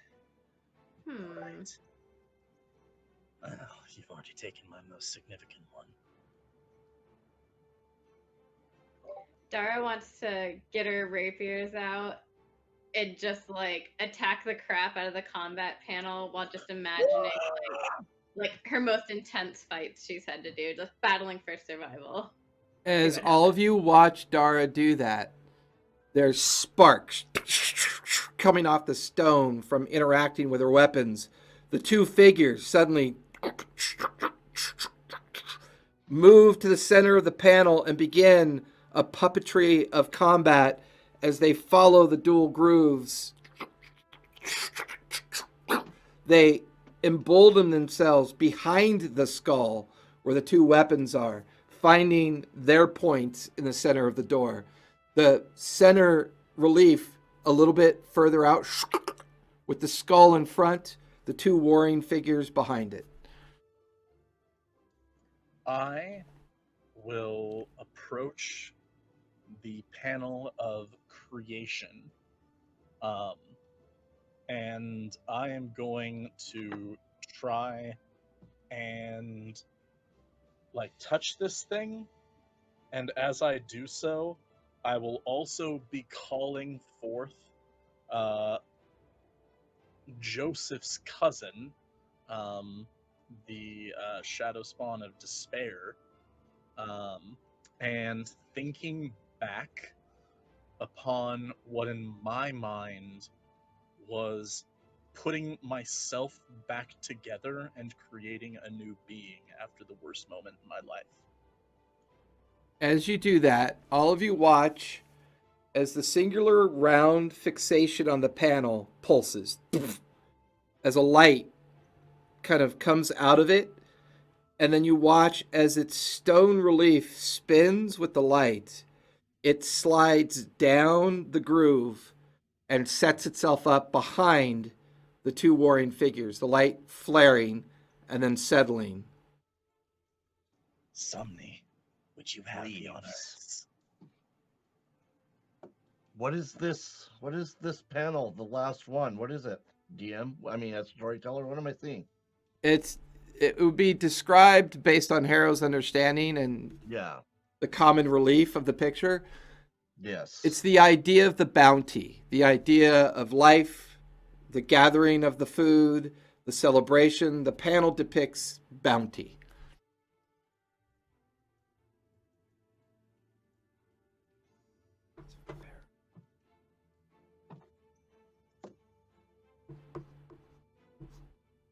Would you all turn away for a moment? Okay. Dara will turn away. I wince. But you don't know that.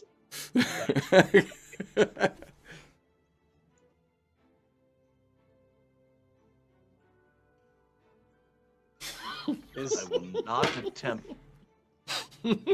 my part. You look like Gollum when you do that. I will not attempt my part until you all pay. Why? The reasons are mine. Okay, then me continuing to watch, those reasons are mine. The young of Oste looks at you. Master Somni, are you asking me and my uncle to turn away as well? I am asking for all to do so. However, it would be rude of me to ask my hosts. So, Grayson, I would ask that you too shall turn. And you watch as the uncle looks over at the young of Oste and goes, the other three panels did move. We have not been able to get this far ever. Perhaps this is worth the risk. If word of this ever got out, I will fucking slit every throat that you've ever met while down here. And you watch as she turns, and then the uncle turns. The gravity of the situation just went up a great deal, Grayson. A great deal.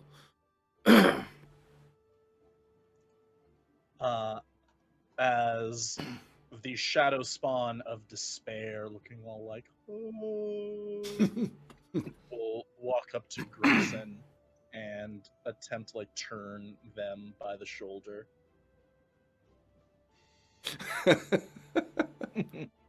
Give him what Look, he wants so he can get the door open, Grayson.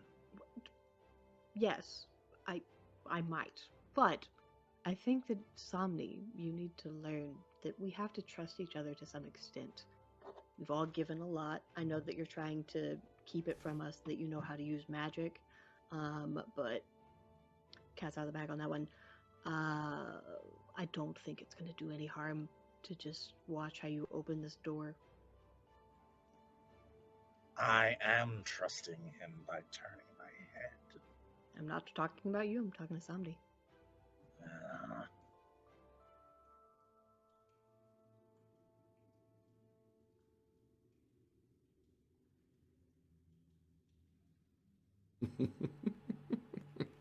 Stare down. I'll leave. Somni begins to walk away. The young of Oste says, "Stop! I'll This stop. nonsense is not allowed any further. Grayson, I will take your head from your neck and turn it around. Give Somni the measure of what he has asked." How about I give it a shot then? I will go over to the door and channel the thoughts of the noble sacrifice of myself and create and druid craft into the door all of these vines and flowers and stuff, and think of bounty, of life, of creation. There's a partial connection there. Part of your memory seems to begin to invoke it, but then the other half of that memory seems to cause it to recoil from itself. There's a confusion. There's kind of like a confused message from that memory. You There's feel a mild, like, internal panic of like, okay, I just made this bold move and it's not working out for me. Let's try harder. And I will instead think of dinners and celebratory feasts and Right. rituals. The connection fades the deeper you go down the rabbit hole of food. It doesn't feel like it's necessary about food. It's at this point you feel a hand on your shoulder. I'll give you a chance. Make a wisdom save really quick. I'm good at those. You better be really good at this one.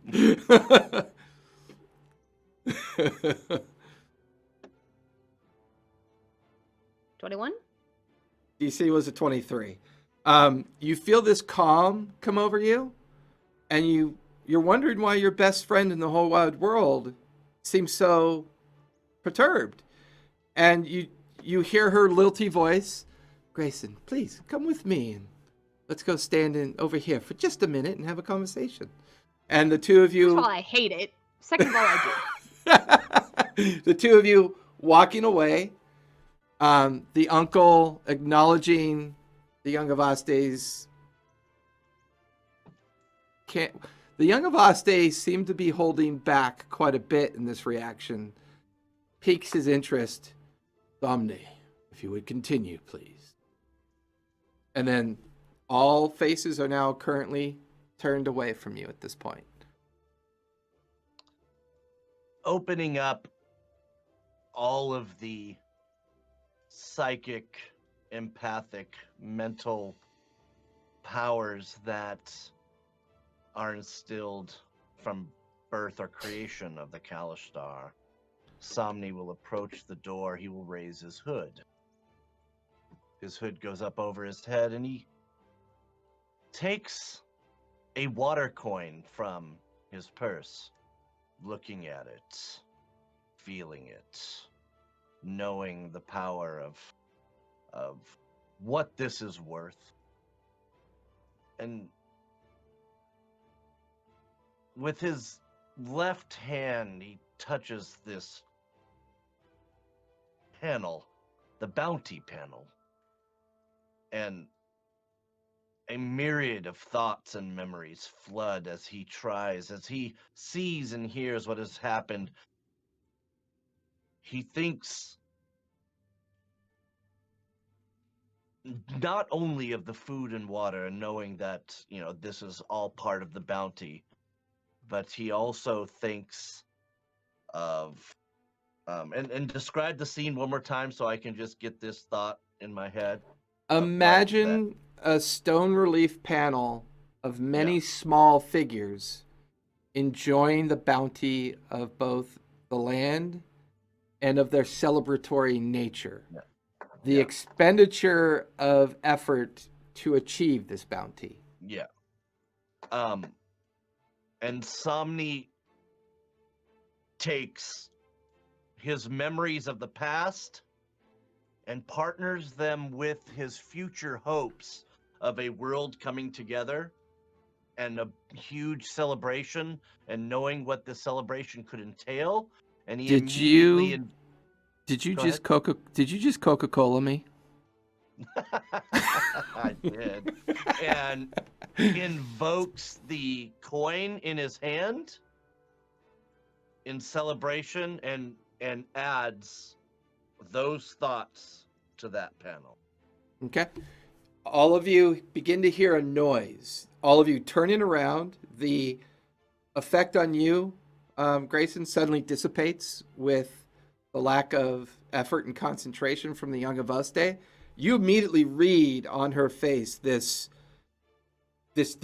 shock, and like she's just as you watch this inert panel begin to swirl with these small individuals that all collect at that groove point and grind to the very center and flourish out in very like a myriad of individual figures. And that in front of that is the radiant feature. In front of that would be the two combat symbols, the two individuals, warriors, or whatever they are in combat. And then presented in front of that is the skull. You watch as all four of the mimicry click, all unwind, go back to the panels, and then nothing happens. You hear the young Avasti scream at the top of her voice with frustration. That's about as close as I think we're ever gonna get. Clearly these panels are designed to unlock this door, but...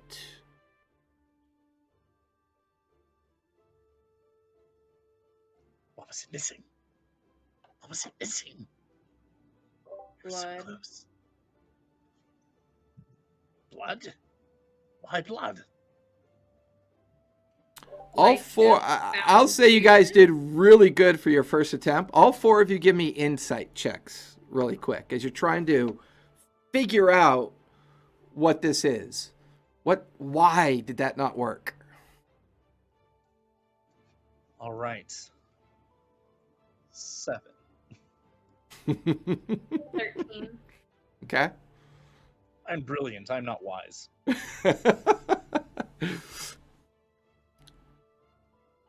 Six. Oh, Jesus.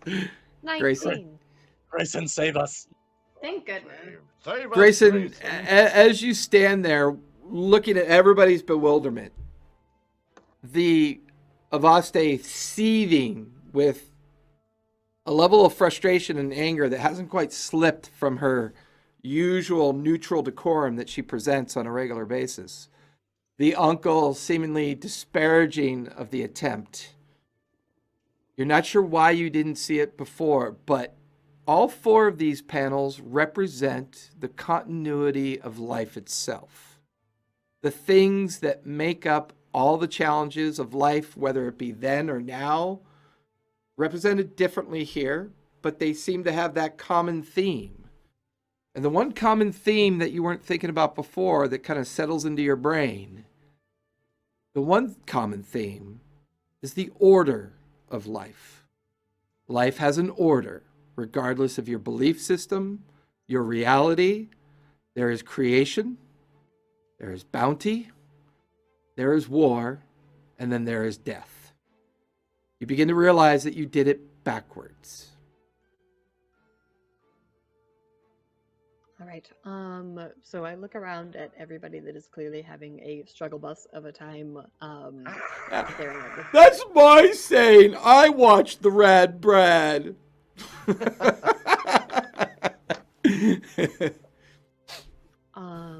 So it has occurred to me that if Harold, come here. Now she's just grandstanding. Okay. Right. So creation. Right? Yes. Bounty. Right? Yes. Or death.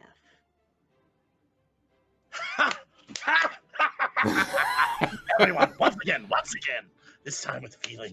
We just need to change the order. Yes. What do you mean you Creation just first. need... Do you think this will work? I don't know, but that was the closest you've ever gotten. I Oh, think we've it's never worth gotten trying. this far. The panels have never moved. Are you Yes. certain?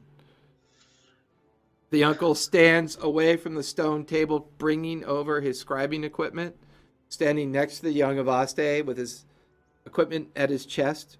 Let them work, cousin. If this truly is what we think... Quiet, Uncle Matthew, quiet. While Yes. Hera's freaking out, Dara's like looking at Somni like, oh my god, they're all crazy. A simple, imperceptible nod to all but you, Dara. and Dara and Somni are just sitting there going, yeah, they're just nuts. They're nuts. As I once again go to the creation panel and try to repeat the process, not casting it again if I feel like it'll let me get away with it, but placing it there with both the hand of the shadow spawn, and I'll have Gristler flutter over there as well. Okay. The radiated light is different this time. It's more yellow. It's more gleaming, more purposeful. The orb itself pushes out of the relief, follows the groove quite smoothly to the very center.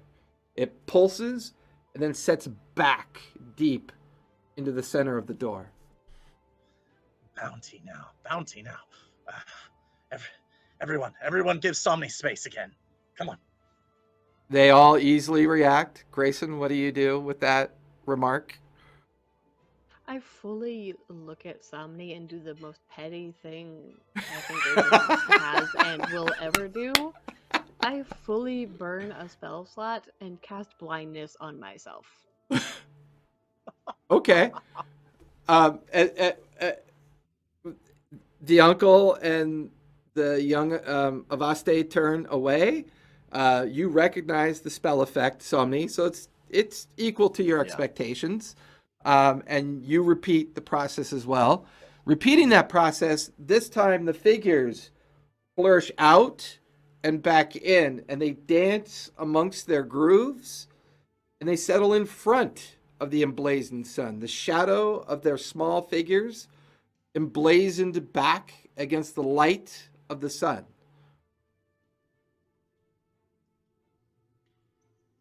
All right. Guess All I right, now. gotta go at these panels again. It's yours, So- Dara. You got it. Come on. Dara, as you do it this time, the figures flow more of like in a dance coordination from your effect. They attack each other, but as they attack each other, they finish in like almost like an intertwined effect, turning and then pivoting down in front in a protective way in front of the smaller figures.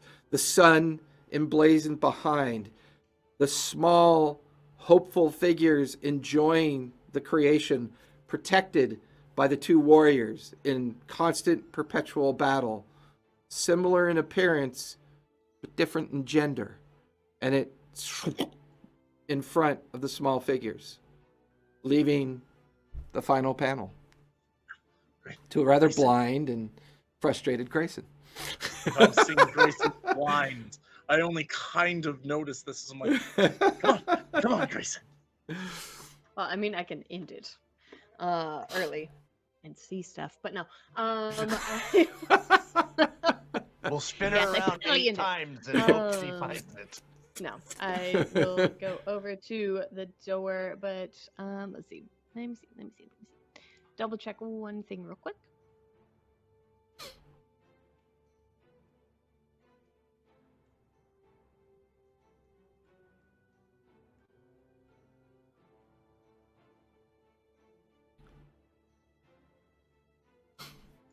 Here comes Getting that really glad I've flourish. been playing. This magical flourish brought to you by semi-permanent dye hair products. Yes, you can permanently dye your hair semi-permanently. Okay, Well, so some of us can. just in case something happens. So Okay. I wrote just in case something happens right after I do this. Can I touch your shoulder? Was that to Harrow? To who? Yes, I said Harrow, Oh. just in case something happens. Okay. Didn't catch the first part. It's like, yeah, yes. Cool. Okay, try to stay close-ish. Doesn't have to be like right next to me, but close-ish.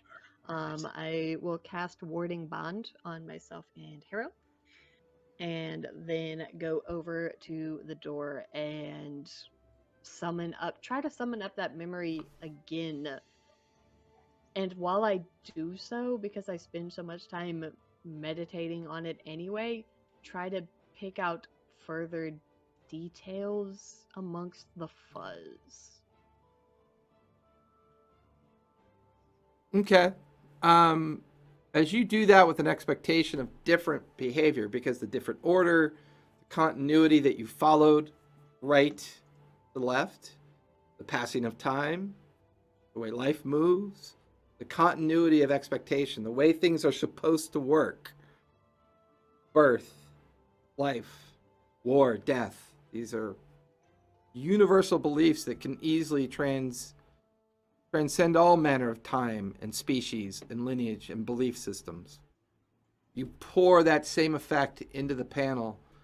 There's a cacophony of echoes that bounce about the chamber. Voices coming and going as the two weapons behind the skull disappear into the panel. The skull comes out, spins, follows the groove, and sets itself in front of the other three representations of the lock. The skull grows and grows as the locks behind it get absorbed into the inevitability of death as it consumes everything. It's a massive mouth falling open. The skull-like mouth, the hollow eyes of the skull locking system bright with dim yellow light deep inside of its sockets. All of the locks collapse behind it. There's a loud thunk. All of the corners of the door placements, there's a notable thunk. The door doesn't open. There's just a skull with its mouth wide open in expectation, and all the other locks have been absorbed by it. And with that, we're going to take a 5-minute break because I got to go potty. 5-minute break. Woo!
Maniacal laugh.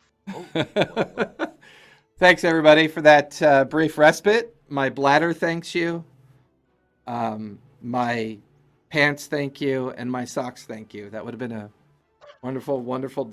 I'm beginning to understand why Kevin was saying, the average age group wears diapers. I should have thrown on my astronaut. I should have thrown on my. I should have thrown on my astronaut diaper. Pampers to deal with that. Well, So Yeah, but Jason, it all depends, Just imagine the sense of security. Things you wouldn't have to worry about doing. that was great.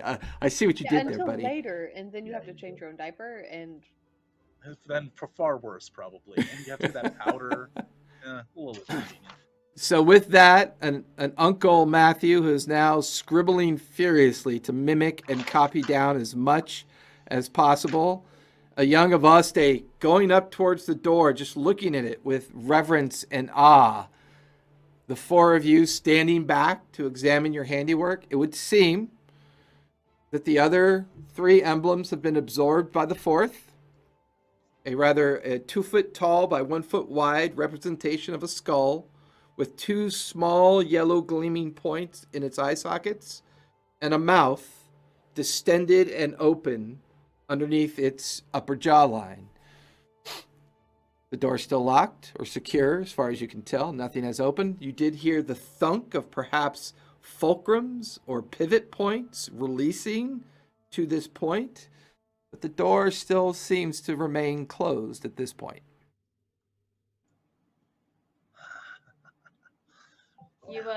You should just stick your hand in there, see what happens. Death.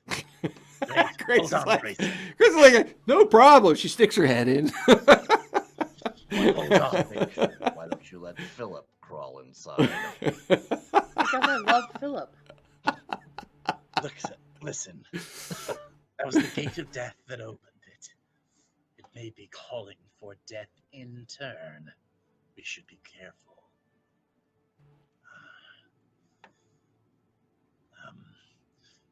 Somebody I don't even mean- look at Philip. We are not sacrificing Philip. I could place my hand and stick my hand in. You'd be willing to do that, Dara. No, not right now. Mistress of Oste, do you... Yes. How she's like looking at the door, looking at the skull, obsessed with the notes that Uncle is taking. Yeah. Yes, Haro. What? I wonder, does your family, from rituals or anything else, have any excess blood lying about the premise? I could bring you a slave, and we could toss him in there if that's what you like. Potentially, but I'd rather not start out being that wasteful. We could try blood. Oh, you Or got more find attractive another with shark your spider? conservative nature of blood. Yes, well, waste not. Are there any other spiders or something we could find that's not Philip? So the slave doesn't have to die? Also, Grayson looked like they were cutting their hands. Oh, absolutely. Yeah, because we're wasting time. Well, actually, yeah. Be careful, Grayson. It may need significantly more, but yes, I'll let's find try out. it. And you may get an infection. No, that's an infection. Also, I can get an infection because I can fix those. Somebody hands you a little plastic bottle filled with a liquid. Yes.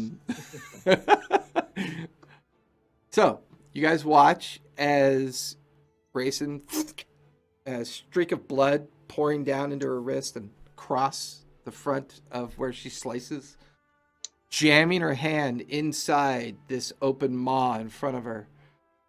You feel something begin to pinch slightly, Grayson, on the inside, and then you feel something, a very heavy piece of metal completely penetrates the very center of your hand, drives through it. You feel small spikes spread out into the palm of your hand. You feel a sensation of your excess blood coursing to that point. The rest of you are watching as Grayson's getting paler, but the eyes of the lock are getting brighter and brighter and brighter. As they brighten, there's a clicking noise. The mouth releases your arm. Take 12 points of piercing damage, please. She has a skull for a hand. Damn it! I knew we should have used a slave. She pulls it out, holding it, but there's a strange sense of relief and exhilaration on Grayson's face at the same time. This was cool. This was really cool. Dara's gonna run over in case she has to dramatically catch Grayson from losing so much blood. We'll just look at Dara like. Oh. I can't need help. I can just. Okay, bye. Harrow runs by Grayson, looking down at Grayson like, "Yes, good." And this all of you Great watch job. as the skull eyes flare. The skull begins to turn and upside down, invert back into the main mechanism that it absorbed. You watch as the skull dissipates and crumbles. There's a light that fractures between the two door spaces.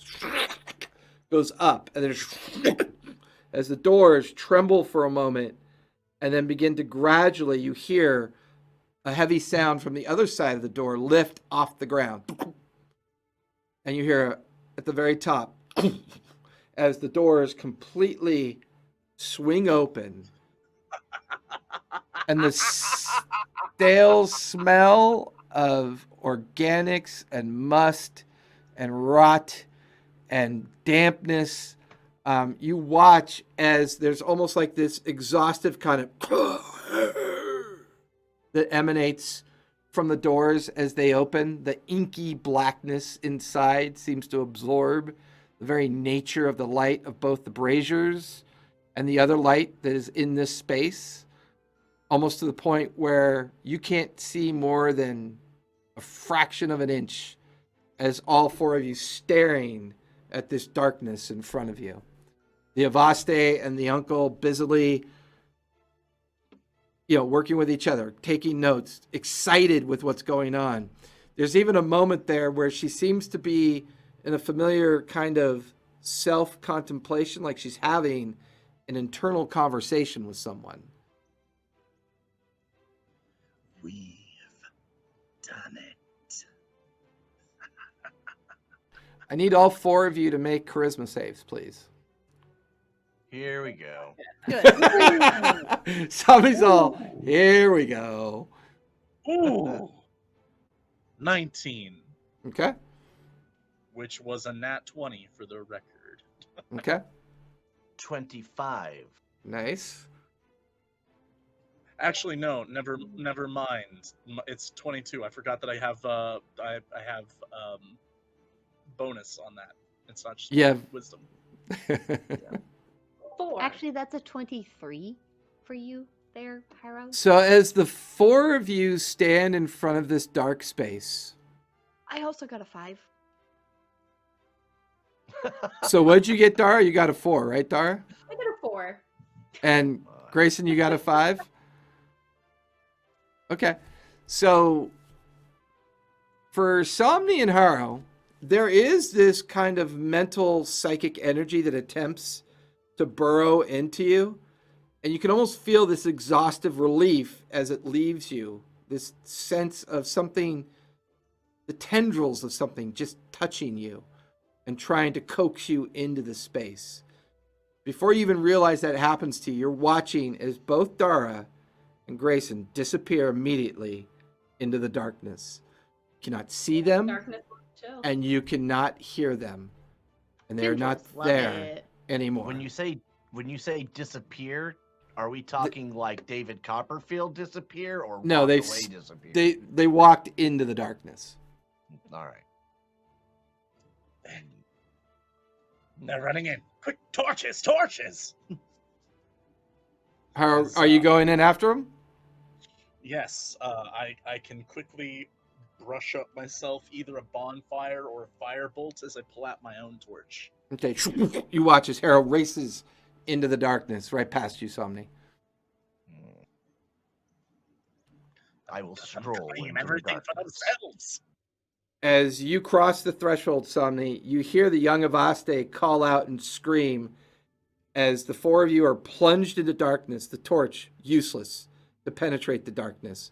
The inky blackness surrounds all of you equally and cold, but only Somni and Harrow are aware of the want to step into it. For Grayson and Dara, it's this urgent need to race deeper and deeper into this darkness, to find where this energy is pulsing and forcing you to come towards. Somni and Harrow, you hear the young Avaste, no, where? And then you hear the doors right behind you. And it occurs to you, well, Somni and Harrow, just give me intelligence checks. D20s. 17. Okay. 6.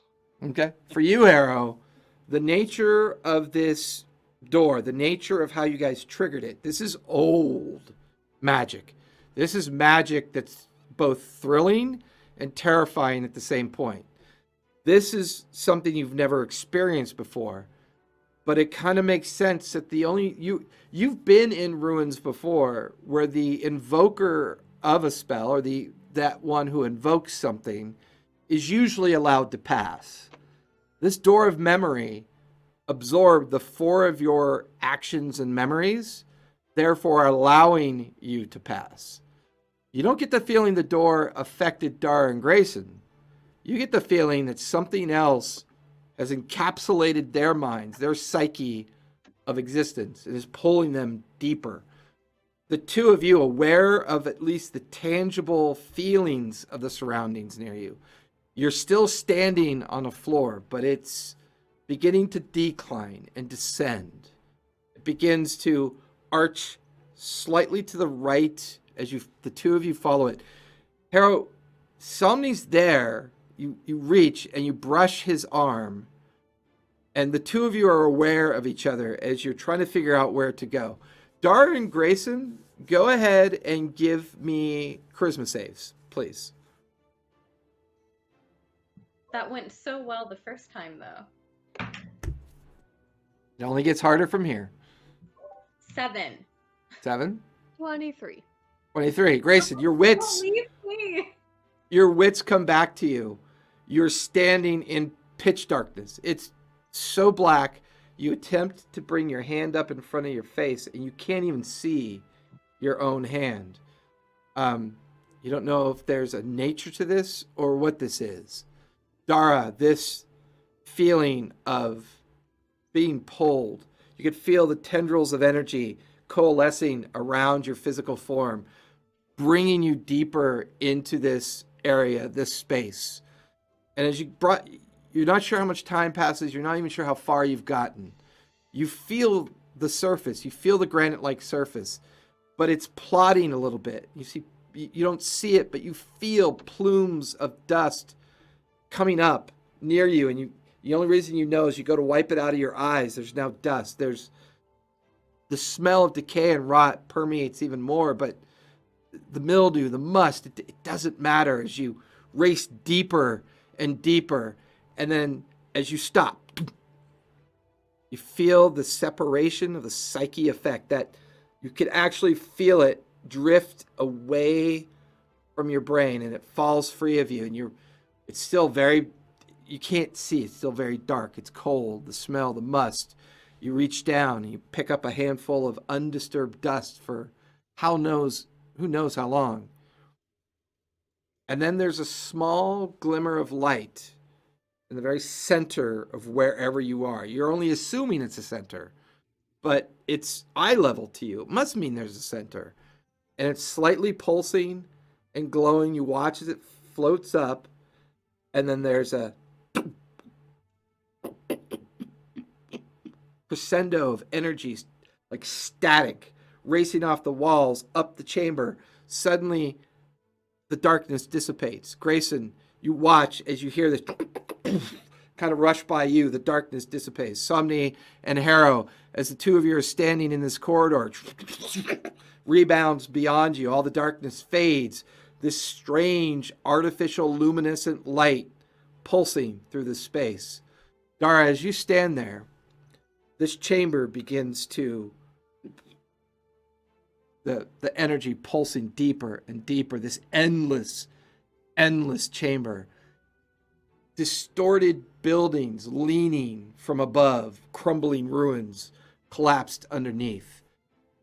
You could see the remains what could only be described as a massive stone wall collapsed in on itself. And in front of this stone wall, you see piles and piles of perfectly preserved skeletons in all manner of state of contortion, derision, combat. They seem purposely designed and affixed to pursue the wall, get through this breach that's been manufactured in the wall, and this echo. Why have you come? Why have you woken me? I have slept too long. And it just echoes past you. And then Grayson, you hear it echoes past you. Somni, Harrow, passes and echoes beyond you. Harrow, it's a very familiar voice. Very familiar. The echo of being woken in the middle of the night, repeating itself here. But you look over to see Somni's awareness. He clearly heard it as well. What are the four of you doing? It is perhaps worth noting, Gray has never known a fear of darkness until this day. Fair enough. Oh, just say, who are you? Give me a persuasion. Like into the void. Yeah, give me a persuasion check. I like that. Into the void. Like the Well, now I roll song. better. Oh, that's just a 17. That's still pretty good. There's not an immediate response. And then a soft echo of, Why are you? Yeah, why wake me now? I was drawn to this point. I had no control over it. Your physical form is different to me. Come closer.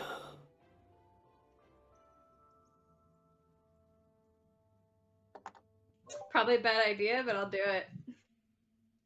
you start to drift towards the collapsed edges where the huge piles of skeletons are. And as you draw yourself closer in, you begin to realize you're looking at a huge section of preserved city. I mean, the buildings even appear more distinct but very different than Titan's Fall. But they're all leaning in. They're all semi-collapsed in on each other near this great collapsed wall with its breach and these piles of skeletons everywhere. And as you come closer to this point, you can see that the light that was pulsing before gets a little bit more distended. There does appear to be a form there, skeletal form of some kind. Grace.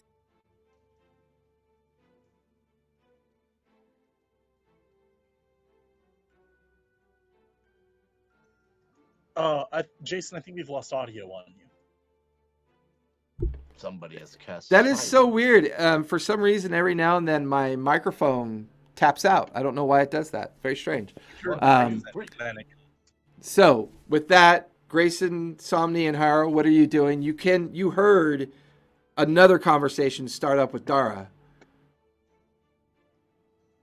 This voice Okay. booming and echoing back up, but no sign of Dara at this point. Right.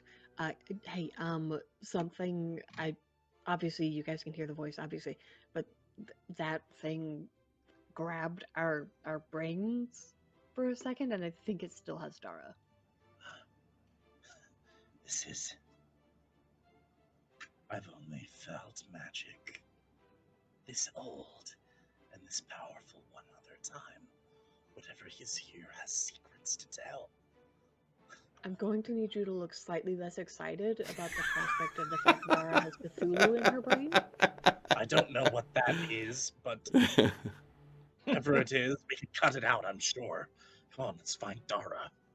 She needs that. Okay. Yeah. Let's go forward. The Cthulhu, not Dara's brain.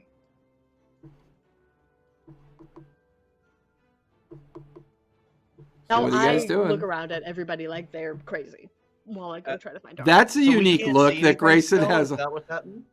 We still can't see anything, or can we see? No, you can see the light, whatever that darkness got it. was, has dissipated and cast off.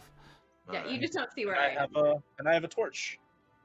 Somni will take his club out and go towards where he thinks the voice was at.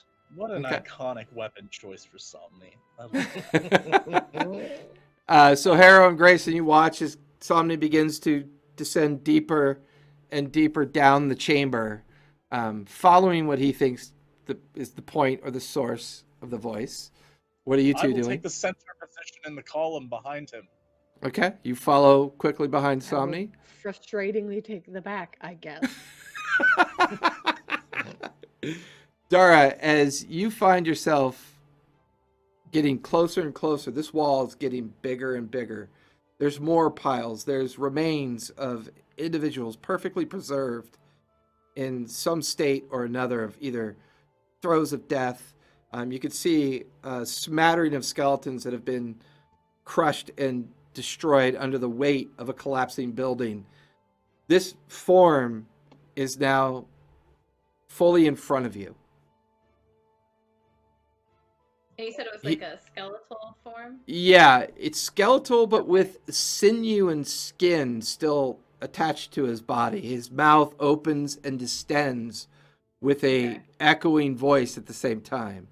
Pale-hued white orbs kind of into a sunken, decaying-looking face. A great crown of gold, silver, and platinum around the circumference of its head, with almost like a glowing like essence attached to it. There's a pendant freely hanging from its neck, a weapon in one hand, a shield in the other, standing in both a sense of exhaustion, frustration, and defense, standing there looking about, its orbish eyes finally settling on you and going, It's been a long time since I've seen your likes before. What and why have you woken me?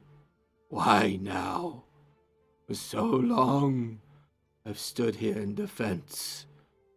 So many souls lost. So much death. So much destruction. Why now? its eyes looking to the piles of skeletons, the breach in the great wall, back into that defensive posture. There's death above too. We didn't know what we were waking. We were tasked with opening this door that was found. We don't mean you harm. Do you mean us harm? One who slept as long as me is not capable of harm. But why? Why now? Why would that door let you in here?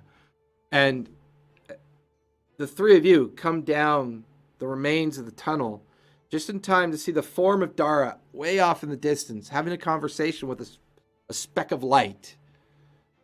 But everything I described for her, you see equally here as well. Best you can tell, some cataclysm-like event has occurred here, but it's confusing. Everything's so perfectly preserved, so well kept. Teetering buildings, piles of skeletons, all manner of remains of some major, maybe a fight or some kind of something here has happened, but not really able to put your finger on it at this point. As you drift closer to where Dara is, you can hear her having a conversation with somebody. Do you keep going closer? I Okay. super do. And Absolutely. As yeah. the three of you get closer, you now see this form standing about 30 feet in front of Dara. It looks past you, Dara. Why have all of you now issued such memories of hope to someone that will never know its peace or its understanding? Why now have you done this? Oh, All four of you flanking this figure. hope. That's what you're taking from us. Interesting. That's what it takes to get through the door of memories. And what do you require to give up your secrets, old one? Give up my secrets. That sounds like a threat. You watch as the pile of bones shift. Skeletons begin to partially lift their physical forms out of the pile. His gleaming eyes narrow in your direction, Harrow. I do not threaten, I beseech. The bones resettle. The eyes expand once again. I seek the wisdom of one so ancient and powerful as you. What Who are you?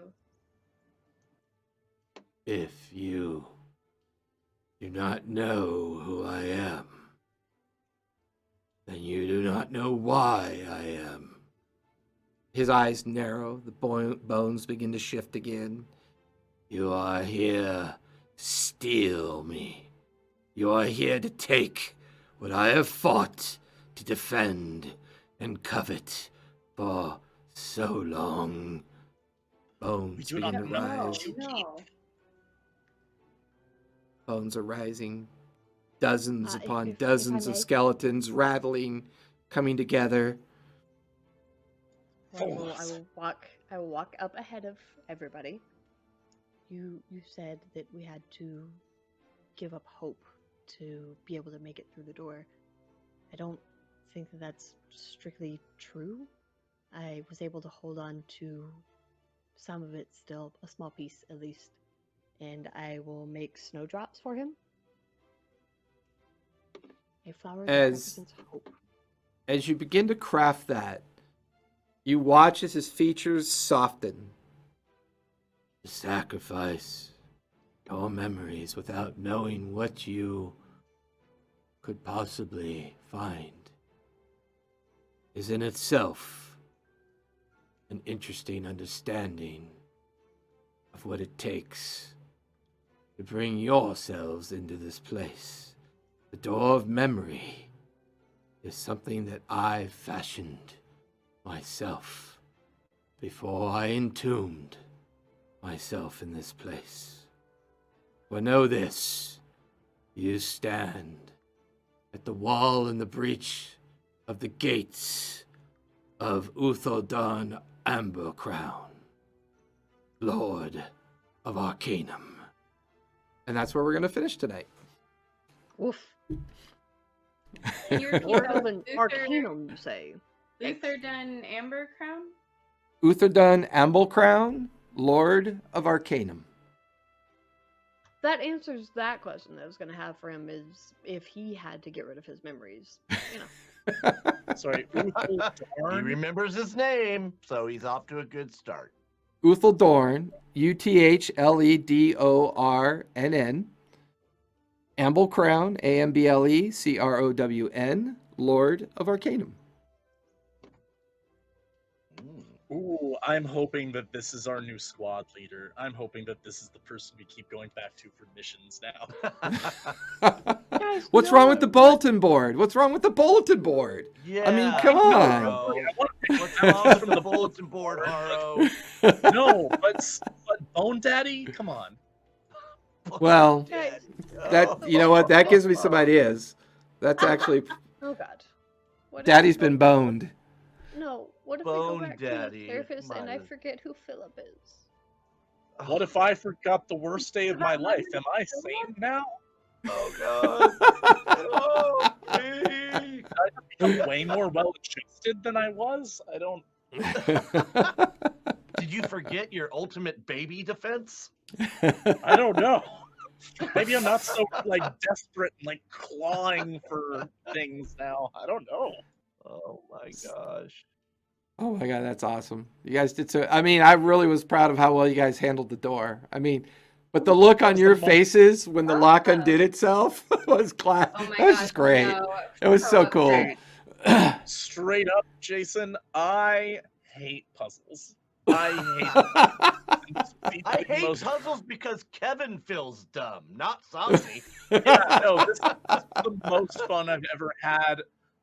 Solving a puzzle and playing a puzzle-solving character was like. And a for ton of you fans out there of Uncharted 4, that's usually where I get a lot of my inspiration for puzzles. I've always really enjoyed the Uncharted 4 puzzles. I think they're really cool. They're really fun. Some can be hard, but I like the creativity. So I often when I play Uncharted 4, it kind of inspires my trap building or lock building, or not all encounters are kobolds and orcs, and not all findings are locked doors to be kicked in. So just kind of my take on a fun little puzzle session for tonight's adventure. I am greatly relieved that you did solve it, because the alternative would have been very interesting.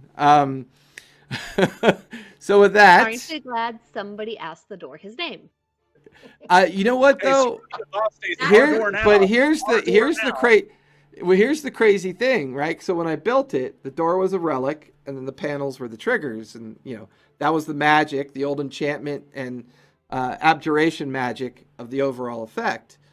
The fact that you identified the door was one possibility, but it was the slimmest possibility. You still had the ability to figure out the panels without knowing the door, but ritual casting identify, that was genius. That was a D8 of inspiration for sure for next game. So yeah, absolutely. No matter how much Harrow is like kind of a jerk to everybody, Dan is legitimately floored by awesome race and stuff. And I think Somni's reevaluation of bounty was pivotal as well. So Somni, you get a D8. Dara, your failed charisma is definitely worth a D8.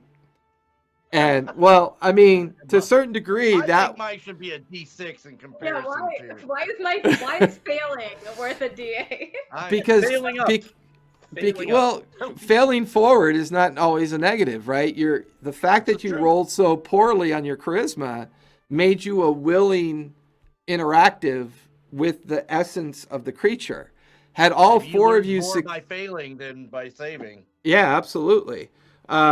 Creating that buffer of time needed to kind of diminish the threat of everybody else gradually showing up. Because if all four of you were aware and no one triggered the dispel effect of meeting the creature, it could have been a lot more difficult for you to get to where you are currently at.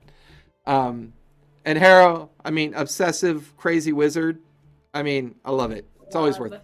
I a just D8. liked the So I think visualization of the bones coming to life and falling down. Bones coming to life. I like it's a meter of anger, right? Like, yeah, exactly. Okay.